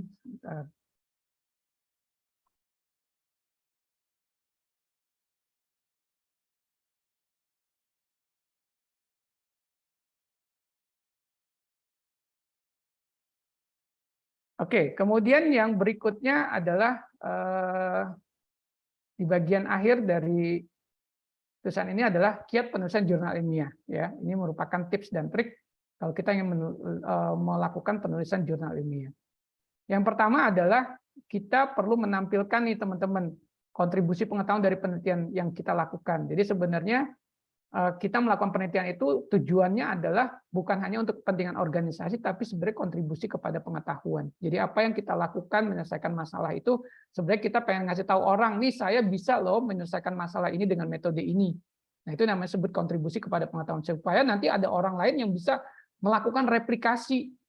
Jadi ikutin cara kita, oh bisa ya pakai begini. Nah mungkin saja nanti dia mengimprove gitu ya dengan algoritma yang lain atau metode yang lain sehingga hasilnya jauh lebih baik lagi dari apa yang sudah kita lakukan. Nah, itu malah bagus. Gitu. Jadi kalau penelitian kita dijadikan rujukan untuk meningkatkan penelitian orang lain, itu berarti kita berhasil meningkatkan atau menyelesaikan permasalahan itu lebih baik lagi dari sebelumnya. Gitu ya. Nah, ini yang teman-teman juga harus pahami bahwa kita melakukan penelitian atau publikasi ilmiah itu sebenarnya tujuannya adalah kita berkontribusi terhadap pengetahuan. Karena kalau tugas akhir saja nih teman-teman, kan cuman ada di dalam perpustakaannya Budi Luhur saja, yang baca ya paling juga adik-adik kelas gitu ya, yang baca adalah adik-adik kelas. Tapi kalau teman-teman mensubmit di sebuah jurnal atau sebuah conference, maka nanti yang lihat itu bukan hanya ini saja, bukan hanya lokal saja, bukan hanya mahasiswa Budi Luhur, tapi orang lain pun di luar sana juga bisa melihat tulisan kita. Dan tentunya pada suatu ketika nanti mereka akan bisa merujuk. Seperti teman-teman merujuk juga kalau pada saat bikin skripsi gitu tulisan dari jurnal orang lain. Nah, seperti itu. Kan kalau dirujuk sebenarnya menjadi sebuah kebanggaan gitu ya. Karena tulisan kita dirujuk oleh orang lain. Nah, susunan penulisan menggunakan konsep ini ya tadi ya, IMRED, Introduction, Method, Result, and Discussion, plus dengan conclusion atau kesimpulan. Kemudian judul harus singkat, padat, dan jelas menunjukkan kontribusi. Jadi makanya di dalam judul, poinnya ini ada 3 gitu ya. Ada metodenya, kemudian tujuannya buat apa sih metode itu dipakai gitu ya. Kemudian sasarannya itu apa, objek penelitiannya itu di mana gitu ya. Ya tadi misalnya bisa di sebuah organisasi atau di sebuah tempat gitu ya yang menjadi objek penelitian teman-teman. Kemudian abstrak harus memuat problem ya, ada masalah, kemudian ada metode dan ada hasil. Nah, ini istilahnya abstrak tuh cukup 3 komponen ini aja udah cukup di hasil penelitian gitu. Ada problemnya apa, metodenya apa, kemudian hasilnya. Dan tadi ya 200 sampai 300 kata saja cukup. Jadi kalau 200 kata sudah cukup sebenarnya gitu ya. Kemudian masalah penelitian harus tajam, eksplisit, dan dilandasi. Nah, ini dilandasi ini maksudnya kalau bisa ada fakta-fakta. Jadi tadi misalnya, oh kinerja dosennya menurun, kenapa kita perlu memilih dosen terbaik? Karena kinerja dosen selama ini itu menurun. Nah, bisa nggak ditunjukkan ada data dan fakta bahwa ada penurunan kinerja dosen? Entah itu misalnya tiba-tiba ada rapot mahasiswa yang kalau dulu hasilnya rapotnya katakanlah 3,7 gitu ya, rata-rata IPK-nya, maka yang sekarang ternyata terjadi penurunan cuma 3,5 misalnya. Nah, itu bisa menjadi salah satu fakta gitu. Tapi kalau memang ada seperti itu bagus sekali gitu. Jadi bahwa kita melakukan penelitian ini memang ada dasarnya bahwa itu ada problem. Kemudian metode yang diusulkan harus divalidasi nih dan diukur efektivitasnya. Tadi cara ngukur divalidasinya pakai apa ya? Kalau tadi klasifikasi, pakai confusion matrix gitu ya. Kemudian kalau misalnya pakai peramalan, forecasting misalnya ada RMSE gitu ya, root mean square error gitu ya. Kalau AHP gitu ya, SPK pakai metode analytical hierarchy proses, pakai konsistensi rasio. Nah, itu harus divalidasi. Itu untuk melakukan pengecekan bahwa metode kita itu benar-benar teruji bagus gitu. Itu salah satu orang melihat bahwa oh metode ini memang sudah divalidasi bahwa dia betul bisa menyelesaikan masalah yang dihadapi. Kemudian penarikan kesimpulan harus sesuai dengan hasil penelitian gitu ya. Jadi kalau tadi hasil penelitiannya seperti apa ya nanti tinggal simpulkan selaras dengan masalah dan tujuan penelitian. Nah, kemudian yang terpenting adalah nomor 8, pengambilan referensi penelitian harus dari jurnal ber-ISSN gitu ya, atau bahkan terindeks oleh SINTA, Scopus atau ISI. Tapi minimal ber-ISSN. Jadi teman-teman misalnya bisa ambil nih dari jurnal yang dimiliki FTI, ada BIT, ada Idealis gitu ya, ada Skanika. Nah, itu kan sudah ber-ISSN gitu ya. Nah, jadi silakan juga. Tapi kalau syukur-syukur teman-teman ambil dari jurnal yang sudah terindeks SINTA atau disebut namanya bereputasi baik nasional maupun internasional. Nah, kemudian sebelum saya tutup, saya akan lihat ini dulu ya, template. Ini terlihat ya template-nya, Bu Nuni? Belum, Pak, belum. Masih ini, masih kiat penulisan ilmiah. Oke, berarti harus di stop kemudian masuk ke sini lagi. Oke, ini sudah terlihat ya, Bu Nuni? Ya, sudah. Oke, jadi teman-teman sebelum saya akhiri, saya akan memperlihatkan kembali kepada teman-teman template Senafti. Jadi teman-teman yang perlu dilihat nanti, ini download ya, ini di-download ya. Kemudian nanti skripsinya teman-teman itu di copy paste ke sini gitu ya. Jadi misalnya abstrak kan teman-teman punya di skripsi ini di bagian abstrak ya udah di copy paste aja, ambilnya mulai dari bagian ininya nih gitu ya. Nah, tadi nih ada Times New Roman 9 poin ya kan berwarna abu-abu, nanti ini dihapus ya, jangan nanti pada saat submit masih ada tulisan Times New Roman 9 poinnya gitu. Jadi di copy paste di sini gitu ya dari dari skripsinya teman-teman di abstrak. Nah, ini sudah ada ketentuannya 200 sampai 300 kata gitu ya. Nah, saya kasih highlight warna ini. Jadi ikutin nih pedomannya. Terus kemudian nih judul artikel bahasa Indonesia maksimal 14 kata. Nah, ikutin gitu ya. Nah, pakai hurufnya apa? Nah, kalau teman-teman copy paste ke sini, terus sebenarnya nanti otomatis dia udah mengikuti ini ya, fontnya. Kemudian penulis gitu ya. Tadi yang satunya adalah nama teman-teman, yang kedua adalah dosen pembimbing. Nah, dia pakai 10 poin tebal, Times New Roman dan rata tengah gitu ya. Kemudian fakultas, program studi dan sebagainya. Kemudian ini ya judul artikel bahasa Inggris gitu ya. Jadi nanti akan ada apa namanya abstrak dalam bentuk bahasa Inggris. Jadi teman-teman ya paling gampang pakai Google Translate gitu ya. Jadi lihat-lihat lagi. Kemudian di pendahuluan gitu ya. Nah, ini saya sudah meng-highlight juga nih minimal 8 sampai maksimal 10 halaman gitu ya. Nah, ini bahwa paper Senafti ini teman-teman harus minimal 8 halaman gitu ya, maksimal 10 halaman. Jadi nggak boleh lebih, nggak boleh kurang dari 8 halaman nih. Nanti kalau teman-teman submit, maka nanti bisa di-reject gitu ya. Nah, pendahuluan ini nggak usah di copy paste dari skripsi, ini udah jadi template. Jadi teman-teman tinggal isi di bagian ininya saja gitu ya. Tinggal copy paste tadi pendahuluan dengan mengikuti tadi pola yang sudah saya sampaikan gitu ya. Isinya kira-kira adalah ngambil aja dari penggalan judul gitu ya. Kalau tadi SPK pemilihan dosen terbaik gitu ya, kenapa sih harus dipilih dosen terbaiknya gitu ya? Emang kenapa gitu? Kalau nggak milih dosen terbaik tuh emang kenapa gitu? Jadi kita menjawab hal-hal tersebut ditambahkan dengan penelitian-penelitian terdahulu, tujuan penelitian, kemudian juga ada teori terkait dengan SPK tersebut, itu bisa dimasukkan di bagian pendahuluan. Nah, ini ya. Jadi marginnya ini sudah ditetapkan nih. Jadi teman-teman nggak perlu bikin apa template baru gitu ya untuk mengisi di jurnal. Jadi nanti tinggal di save as aja. Karena ini kan template aslinya nih. Kemudian nanti teman-teman save as dengan judul dari publikasi teman-teman. Nah, ini pendahuluan, kemudian tadi metode penelitian gitu ya. Ada subjudul title apa, misalnya pengumpulan data apa, subjudul dan sebagainya. Kemudian nah, ini yang teman-teman perlu perhatikan nih. Tabel gitu ya. Nah, tabel itu maka nanti bentuknya seperti ini gitu ya. T-nya besar, kemudian dia di atas tabelnya. Gitu ya. Jadi judul di atas tabel nih, Mbak. Makanya teman-teman baca nih yang berwarna abu-abu itu sebenarnya guidance gitu ya buat kita sebagai penulis untuk supaya mengikuti panduan yang ditetapkan oleh si penerbit dari jurnal itu. Dalam hal ini adalah template-nya ikut Senafti. Nah, jadi ini tabel, kemudian gambar gitu ya. Gambar harus diberi nomor sesuai dengan urutan presentasinya. Jadi kalau gambarnya yang pertama ya maka dikasih nama gambar 1.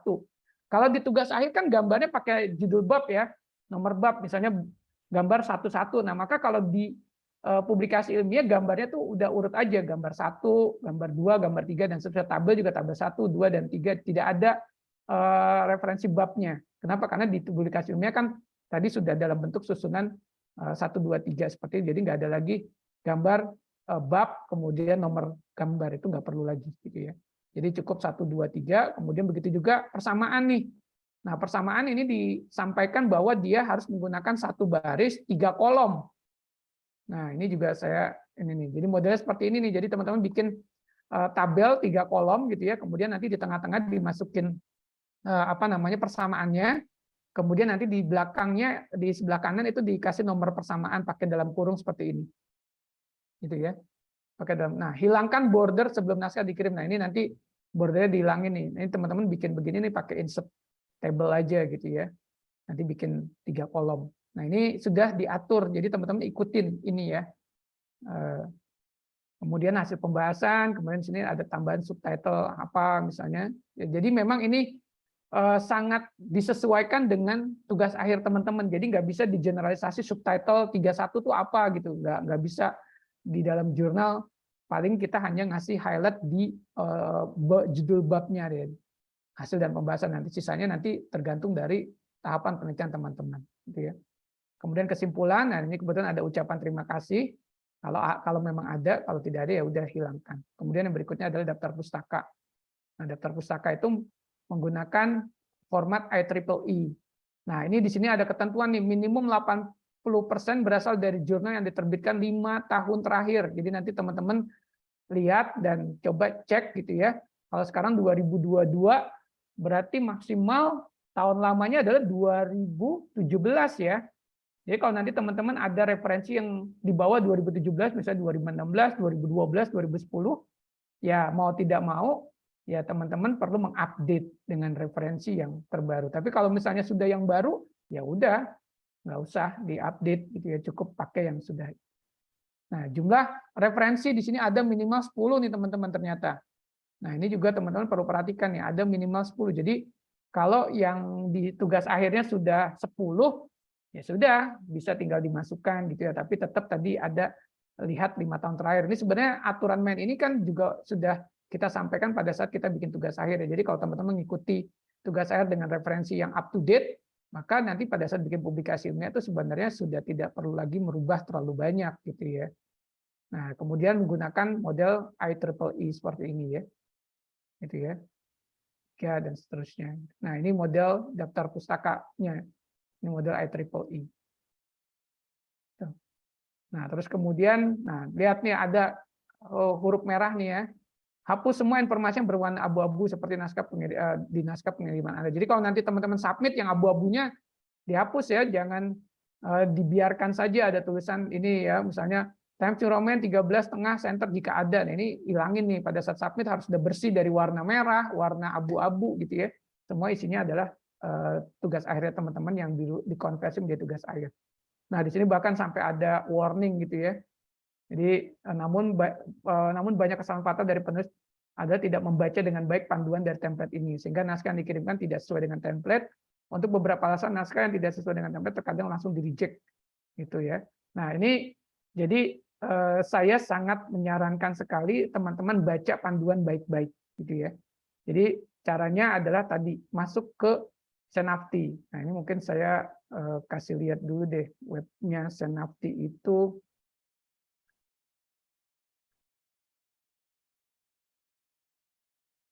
Nah, Senapti. Nah, oke, ini websitenya Senapti nih teman-teman. Jadi teman-teman masuk ke senapti.budilur.ac.id. Nah, keluarlah ini. Nah, ini teman-teman harus bikin nih yang namanya daftar ya. Klik daftar nanti ya, klik daftar.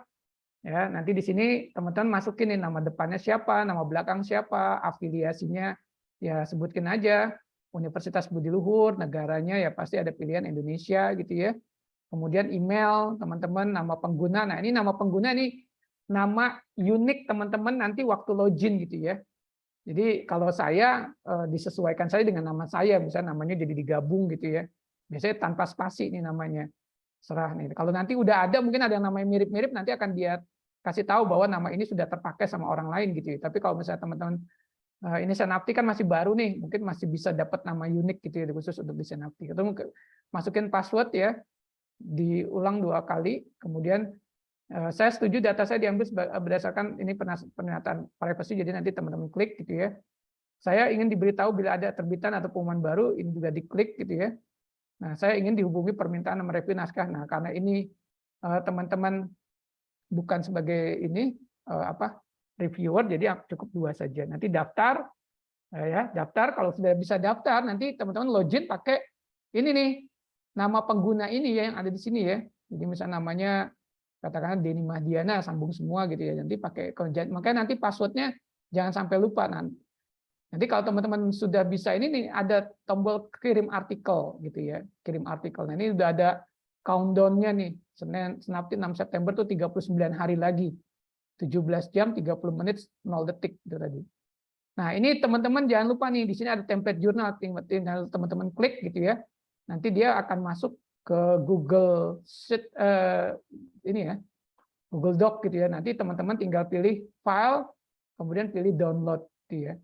Pilih download saja, kemudian tinggal rubah dari apa yang ada di sini. Oke, seperti itu teman-teman untuk materi hari ini. Kurang lebihnya saya mohon maaf gitu ya kalau nanti ada yang ingin ditanyakan terkait dengan publikasi dan bagaimana cara konversinya, silakan ditanyakan di kolom chat atau nanti bisa juga present dan nanti akan dipandu oleh Bu Noni. Terima kasih, kurang lebihnya mohon. Wassalamualaikum warahmatullahi wabarakatuh. Waalaikumsalam warahmatullahi wabarakatuh. Terima kasih banyak Pak Denny Mahdiana atas paparan materinya. Teman-teman mahasiswa bagi yang ingin bertanya silahkan mungkin bisa tulis dulu namanya di kolom chat, nanti saya open mute-nya, saya unmute. Silahkan. Atau mau tulis di chat silahkan. Bagi teman-teman yang baru join tadi mungkin sangat disayangnya karena banyak sekali materi-materi paparan yang nanti manfaat untuk bekal menulis jurnal ilmiah yang akan dipublikasikan ke Senafti, karena Senafti ini menjadi satu kewajiban ya sebelum dilulus teorikan dan lulus dari FTI Universitas Budi Luhur. Oke, di sini ada Dewi Wahyuni, Pak. Izin bertanya, jika kami dalam melakukan penyusunan daftar pustaka menggunakan menu insert bibliografi pada Word, apa diperbolehkan? Karena saya ada kendala dalam menggunakan aplikasi Mendeley, yaitu akses denied error code 1020. Silahkan Pak Denny. Oke, baik. Terima kasih. Jadi kalau misalnya pakai reference yang ada di MS Word itu boleh gitu ya. Memang setahu saya agak lebih ribet ininya gitu ya, memasukkan artikel-artikel di reference tersebut. Nah, tapi pada prinsipnya boleh. Jadi insert bibliografi dari Word sendiri itu diperbolehkan. Silakan. Nah, itu kalau error mungkin gini, Mendeley itu memang selalu mengupdate versi gitu ya. Jadi terkadang malah versi yang terbaru ini agak sedikit berbeda nih tampilannya, bahkan terkadang ada beberapa teman-teman yang mengalami kesulitan gitu ya. Nah, teman-teman sebenarnya bisa mengambil versi yang agak lama ya. Sebentar, saya punya Mendeley-nya itu Mendeley berapa ya? Jadi nanti teman-teman bisa cari di internet itu Mendeley-nya yang versi lama gitu ya, yang versi 3 kalau nggak salah. Nah, jadi itu kadang yang terbaru suka ada beberapa teman-teman yang agak kesulitan menggunakannya. Tapi pada prinsipnya tadi insert bibliografi dari Word itu diperbolehkan. Oke, silakan. Silakan, ada lagi yang ingin bertanya? Bagi yang masih bingung, ya karena mungkin baru pertama untuk mau publis dalam bentuk jurnal atau tadi telat join, silakan.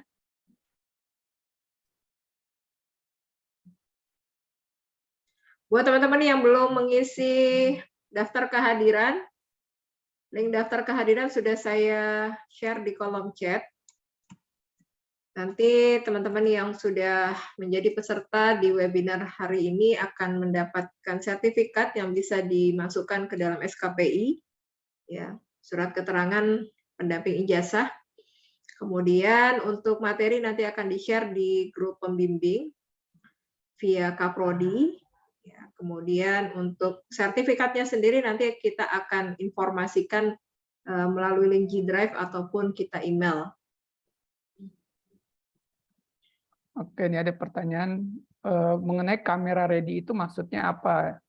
Tanggal 26 Agustus. Jadi gini, tadi kan teman-teman pertama kali kan submit jurnal gitu ya. Kemudian jurnal tersebut nanti akan direview dulu oleh tim editor. Tadi kalau memenuhi sesuai dengan kaidah yang ada di template secara administratif, maka jurnal tersebut atau naskah dari teman-teman itu akan dilanjutkan direview oleh tim reviewer.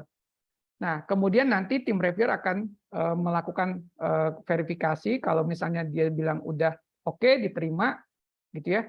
Maka nanti teman-teman harus kalau misalnya masih direvisi, maka teman-teman harus melakukan revisi sampai betul-betul sudah dinyatakan diterima.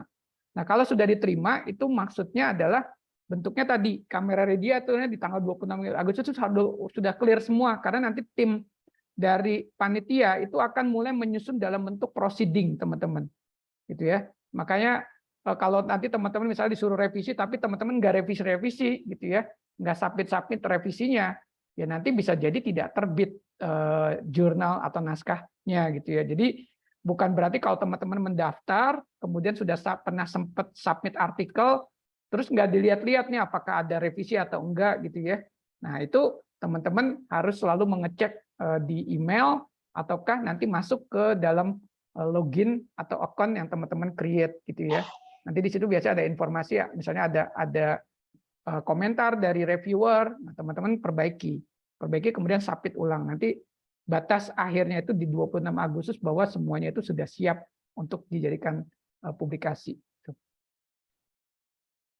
Oke, seperti itu. Oke, jadi begitu ya Rizky. Mungkin untuk jadi perhatian untuk semuanya, setelah teman-teman mahasiswa ini selesai sidang, skripsi, kemudian dinyatakan lulus, lalu berikutnya PR-nya selain merevisi paper, kemudian mengubahnya dalam bentuk publikasi jurnal ini ya. Ada pertanyaan lagi Pak dari Adi, tolong rekomendasi Pak versi berapa untuk Mendeley-nya? Bentar. Kok saya lupa nih Mendeley yang saya punya, saya tadi baru mau masuk login. Nah, ya.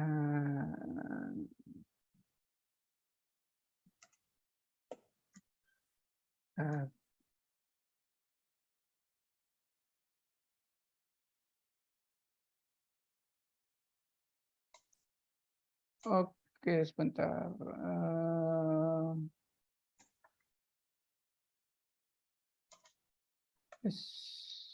Sorry. Kok nggak ada ya?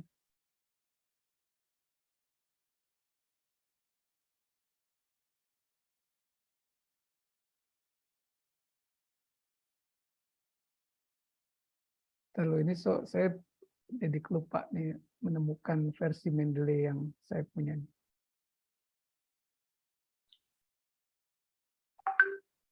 Oke, nanti saya inforkan. Jadi kalau misalnya gini yang bermasalah dengan Mendeley nanti ini deh WA ke saya gitu ya. Nanti saya kirimkan ini saya kok jadi nggak ketemu ininya versi dari Mendeley-nya ya. Oke, nanti itu saya ini dulu ya, saya pending dulu untuk yang versi Mendeley. Kemudian ada lagi yang izin bertanya, untuk referensi jurnal deskripsi saya memakai 18 kutipan dan 5 jurnal, tapi yang ada di deskripsi saya yang jurnal dan di daftar pustaka hanya 5. Apakah harus mencari jurnal tambahan, Pak? Karena 18 kutipan ini hanya selembar paper, tidak jurnal. Nah, ini saya ini nih, selembar paper itu apa maksudnya? Tidak, maksudnya buku atau internet atau apa nih? Ini belum jelas. Jadi gini, tadi kan ada persyaratan minimal 10 ya di Senafti. Jadi saya sangat sarankan sekali untuk teman-teman menambah bacaan atau referensi jurnal gitu ya supaya memenuhi persyaratan yang ditetapkan oleh Senafti. Nah, caranya bagaimana? Bisa kita mencari penelitian yang tadi ya yang sejenis atau referensi yang tadi harusnya ada 18 tapi diambil dari satu paper ya cari aja yang citasi tersebut tapi dari paper jurnal yang lain gitu ya.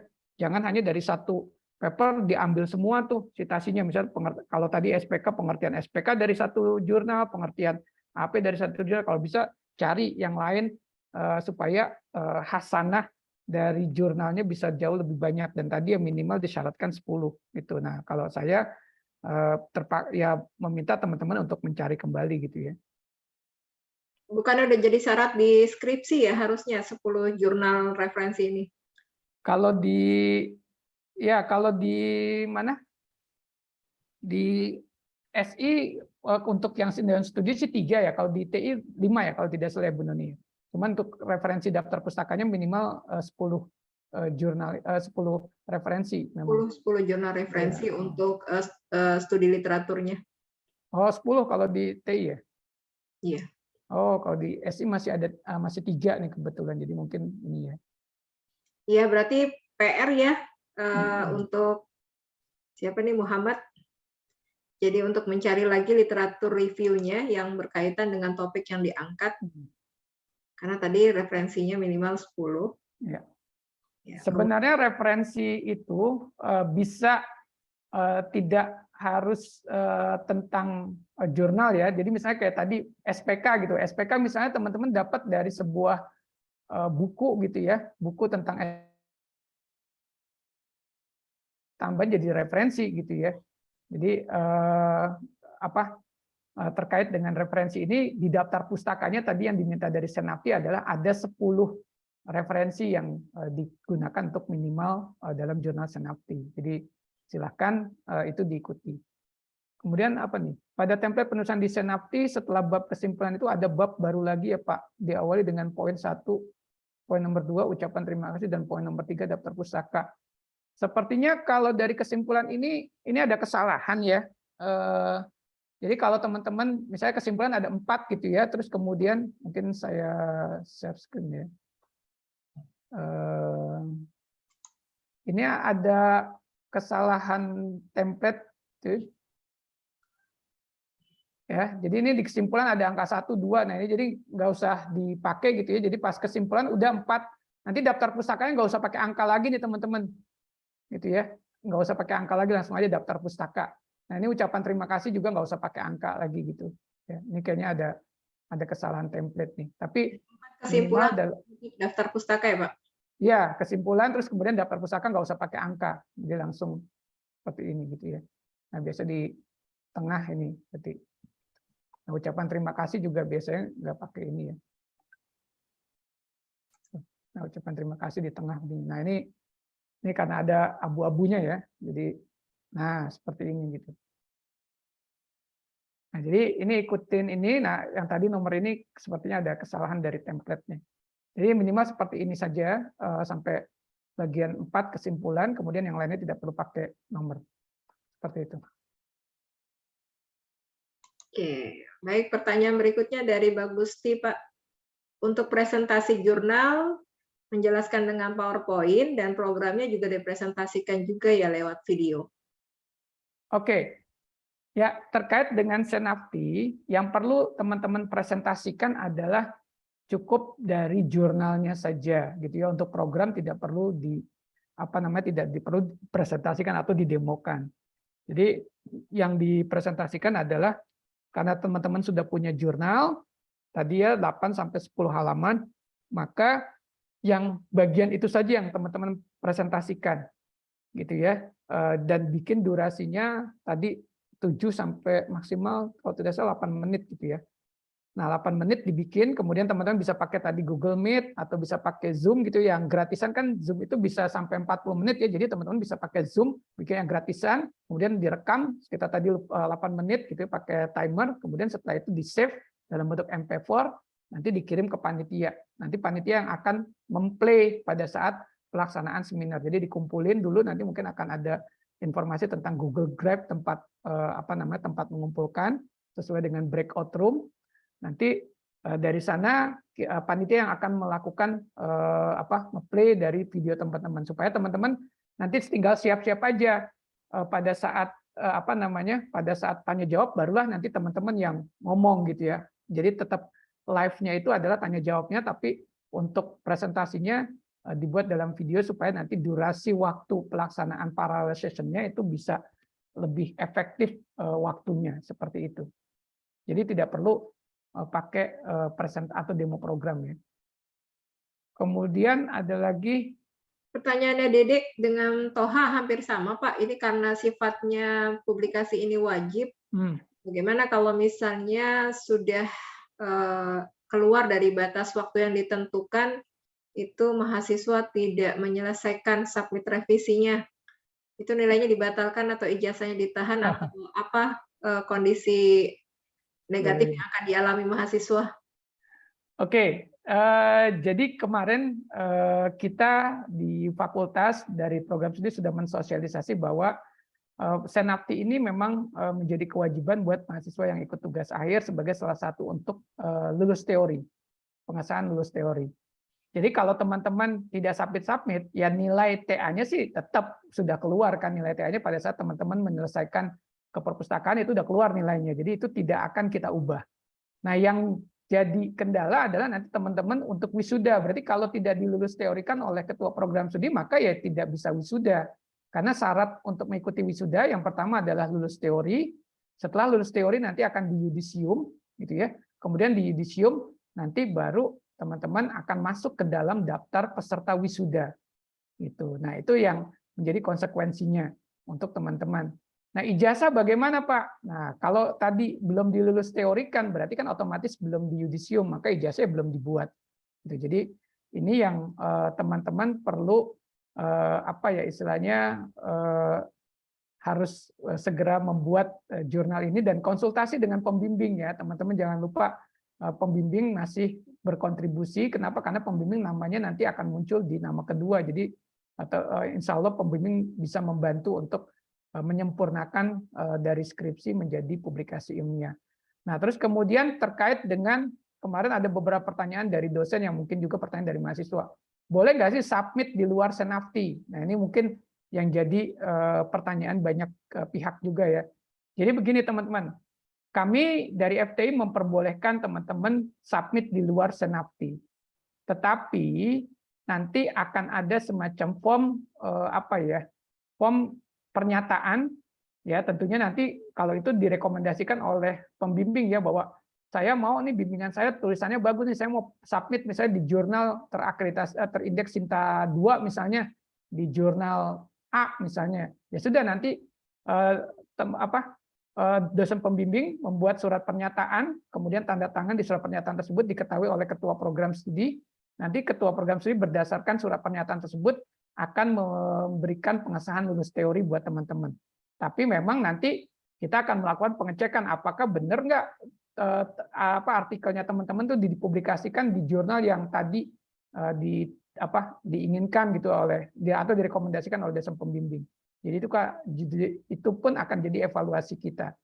Nah, jadi kalau misalnya teman-teman mau publish di luar Senafti itu diperbolehkan, tapi tadi ya pembimbing yang nanti akan dalam tanda petik memberikan semacam garansi apakah ini memang bisa diterbitkan atau tidak gitu.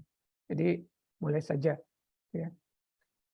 Konfirmasi Pak Denny, berarti kalau misalnya mau terbit di luar Senafti itu tetap harus memperhatikan tanggal dilaksanakannya lulus teori ya Pak?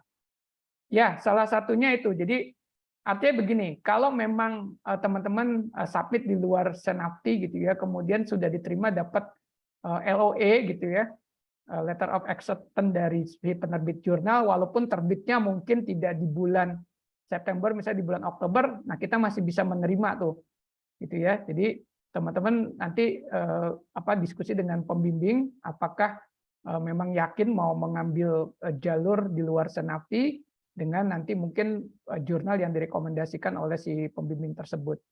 Nah, jadi silakan saja. Nah, tapi memang persyaratannya kita harus dapat informasi sebelum dilaksanakan lulus teori oleh Kaprodi. Itu. Oke, baik. Baik begitu ya teman-teman. Jadi kalau misalnya tidak nguber ke Senafti atau mau pakai jalur luar, perlu diperhatikan tanggal-tanggal penting yang ada di event seminar yang dituju. Jangan sampai kemudian batas untuk kirim papernya itu melewati dari batas melakukan lulus teori. Dari Adi Hartono mau tanya, kita sudah lulus teori dan sekarang ini buat jurnal, akankah nilai dari si mahasiswa tersebut akan lebih baik dari sebelumnya?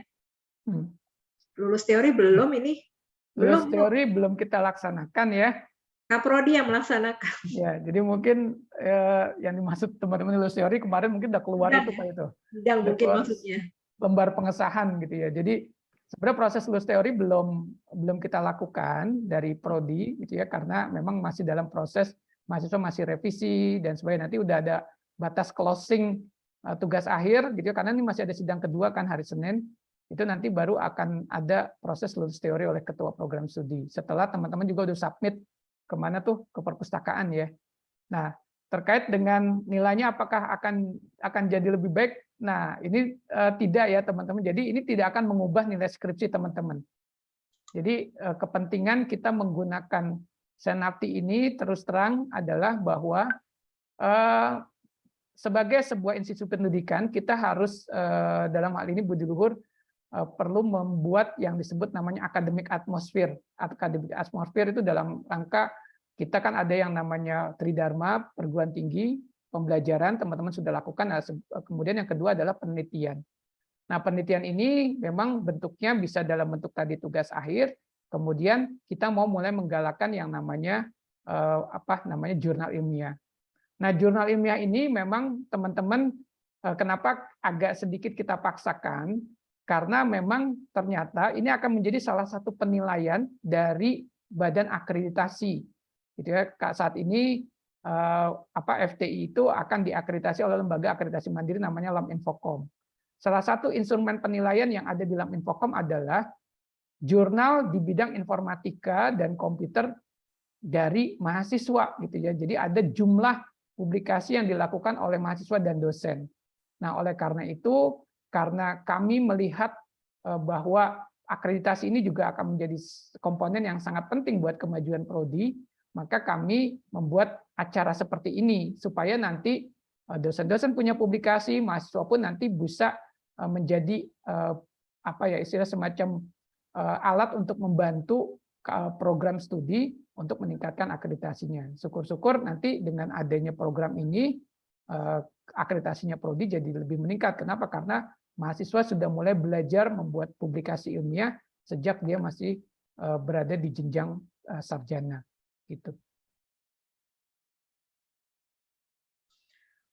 Oke, begitu. Mungkin ada Bapak Ibu Kaprodi di sini yang mau menambahkan terkait lulus teori dan tanggal-tanggal penting yang harus diketahui mahasiswa apabila ada target yang tidak bisa terkejar di Senafti.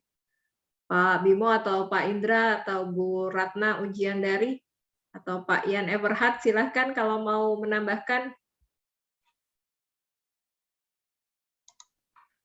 Oke, Bu Noni, terima kasih Bu Noni. Izin Pak Denny untuk menambahkan sedikit.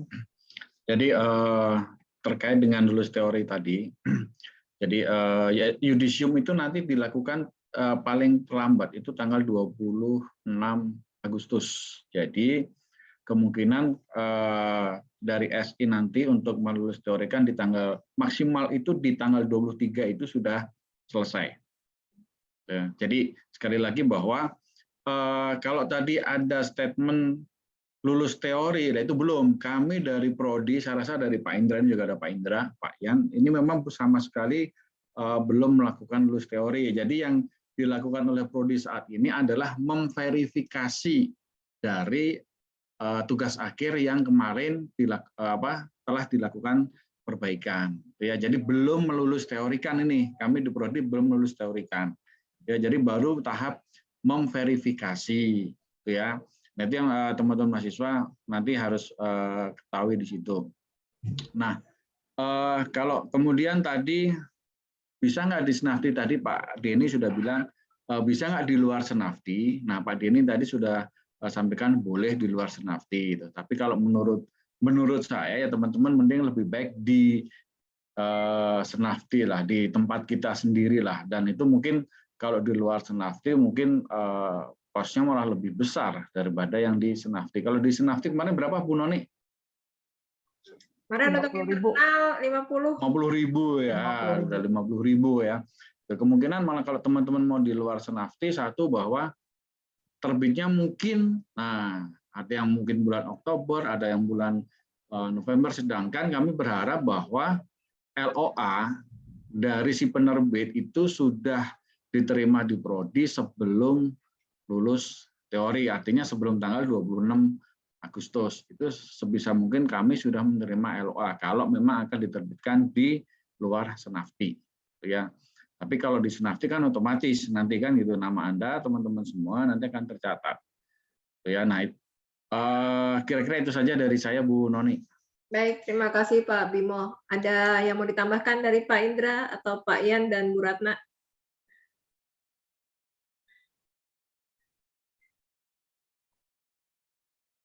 Oh, ada pertanyaan itu Bu Noni? Ya.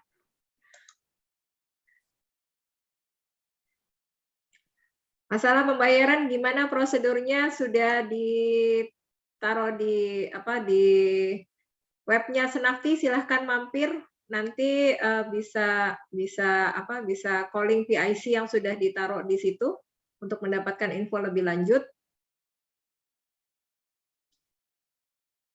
Oke, terima kasih Toha. Silakan Pak Indra. Ya, baik. Izin Pak Denny menyampaikan informasi ya. Jadi tadi betul yang disampaikan Pak Bimo selaku Kapolri DFI untuk proses yudisium ya. Dan memang nanti maksimal di tanggal 20 Agustus ya. Jadi nanti kami akan bertahap memverifikasi di laporan TA dari rekan-rekan semuanya. Kemudian setelah itu nanti ada tahapan untuk yudisium tadi ya. Artinya mengecek memastikan tidak ada mata kuliah yang tidak lulus atau ada mata kuliah yang mendapatkan nilai di bawah C gitu ya. Nanti kalau ada mata kuliah di bawah C itu akan dihapus dulu ya sebelum dilakukan proses lulus teori. Nah itu nanti akan kami infokan bertahap di grup genap di TI kami. Itu aja. Terima kasih tadi. Baik, terima kasih Pak Indra. Oke, Toha, jadi ada tambahan dari Bu Rusdah selaku Ketua Pelaksana dari Senapti.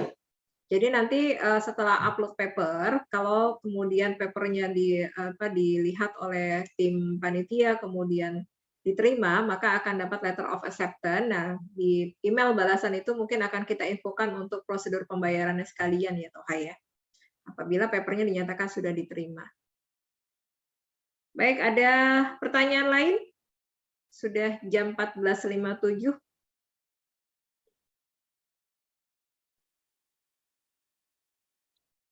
Adakah?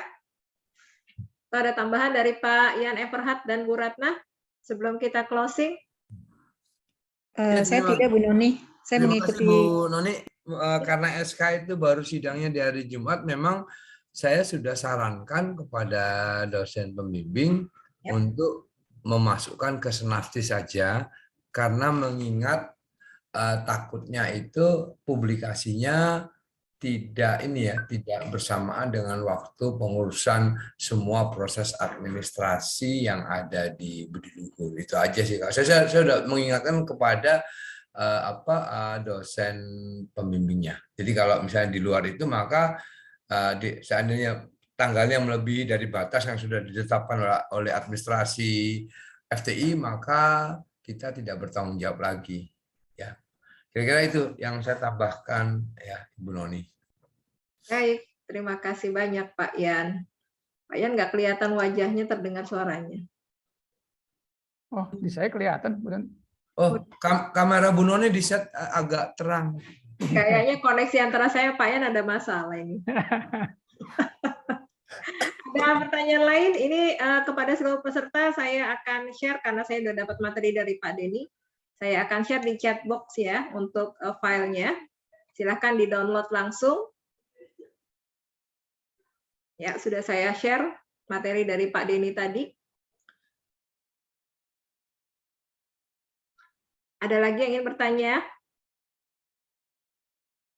Kita mau foto bersama nggak nih Pak Denny? Oh iya, boleh. Foto. Silakan kepada seluruh peserta yang bisa on cam. Kita akan coba ambil foto bersama. Waduh, ada Pak Oki nih, pas banget Pak Oki datangnya. Tolong Pak Oki dibantu untuk screenshot Pak Oki. Saya kasih aba-aba.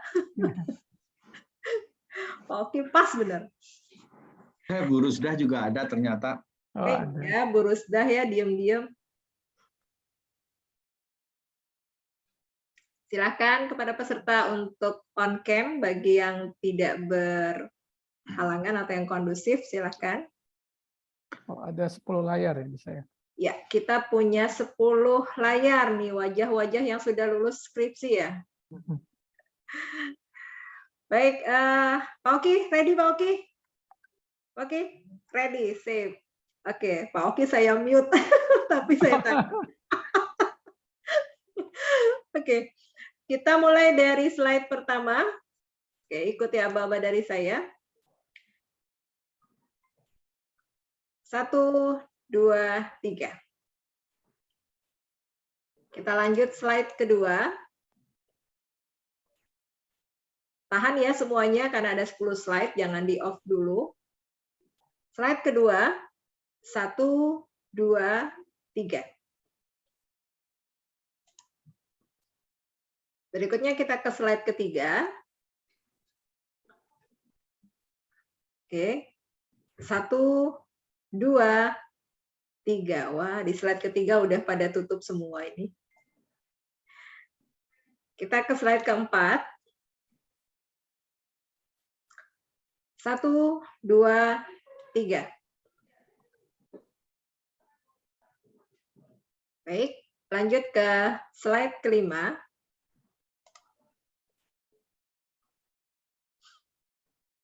Satu, dua, tiga. Kemudian ke slide ke-6.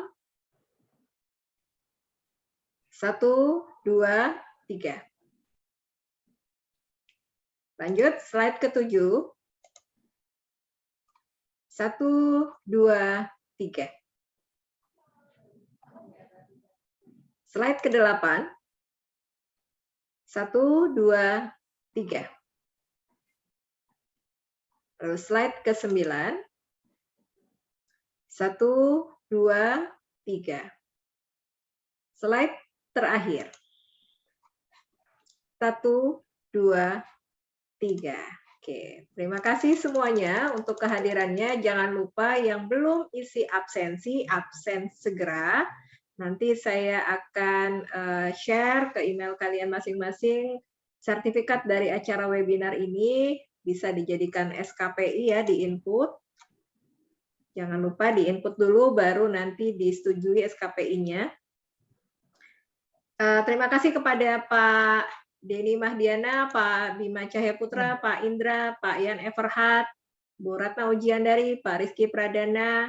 Di sini ada Bu Riri. Tadi saya lihat ada Pak Hendri Irawan, kemudian ada Bu Samsinar, Pak Bulion, tadi kelihatan juga, Bu Rusdah. Ya, terima kasih atas kehadirannya.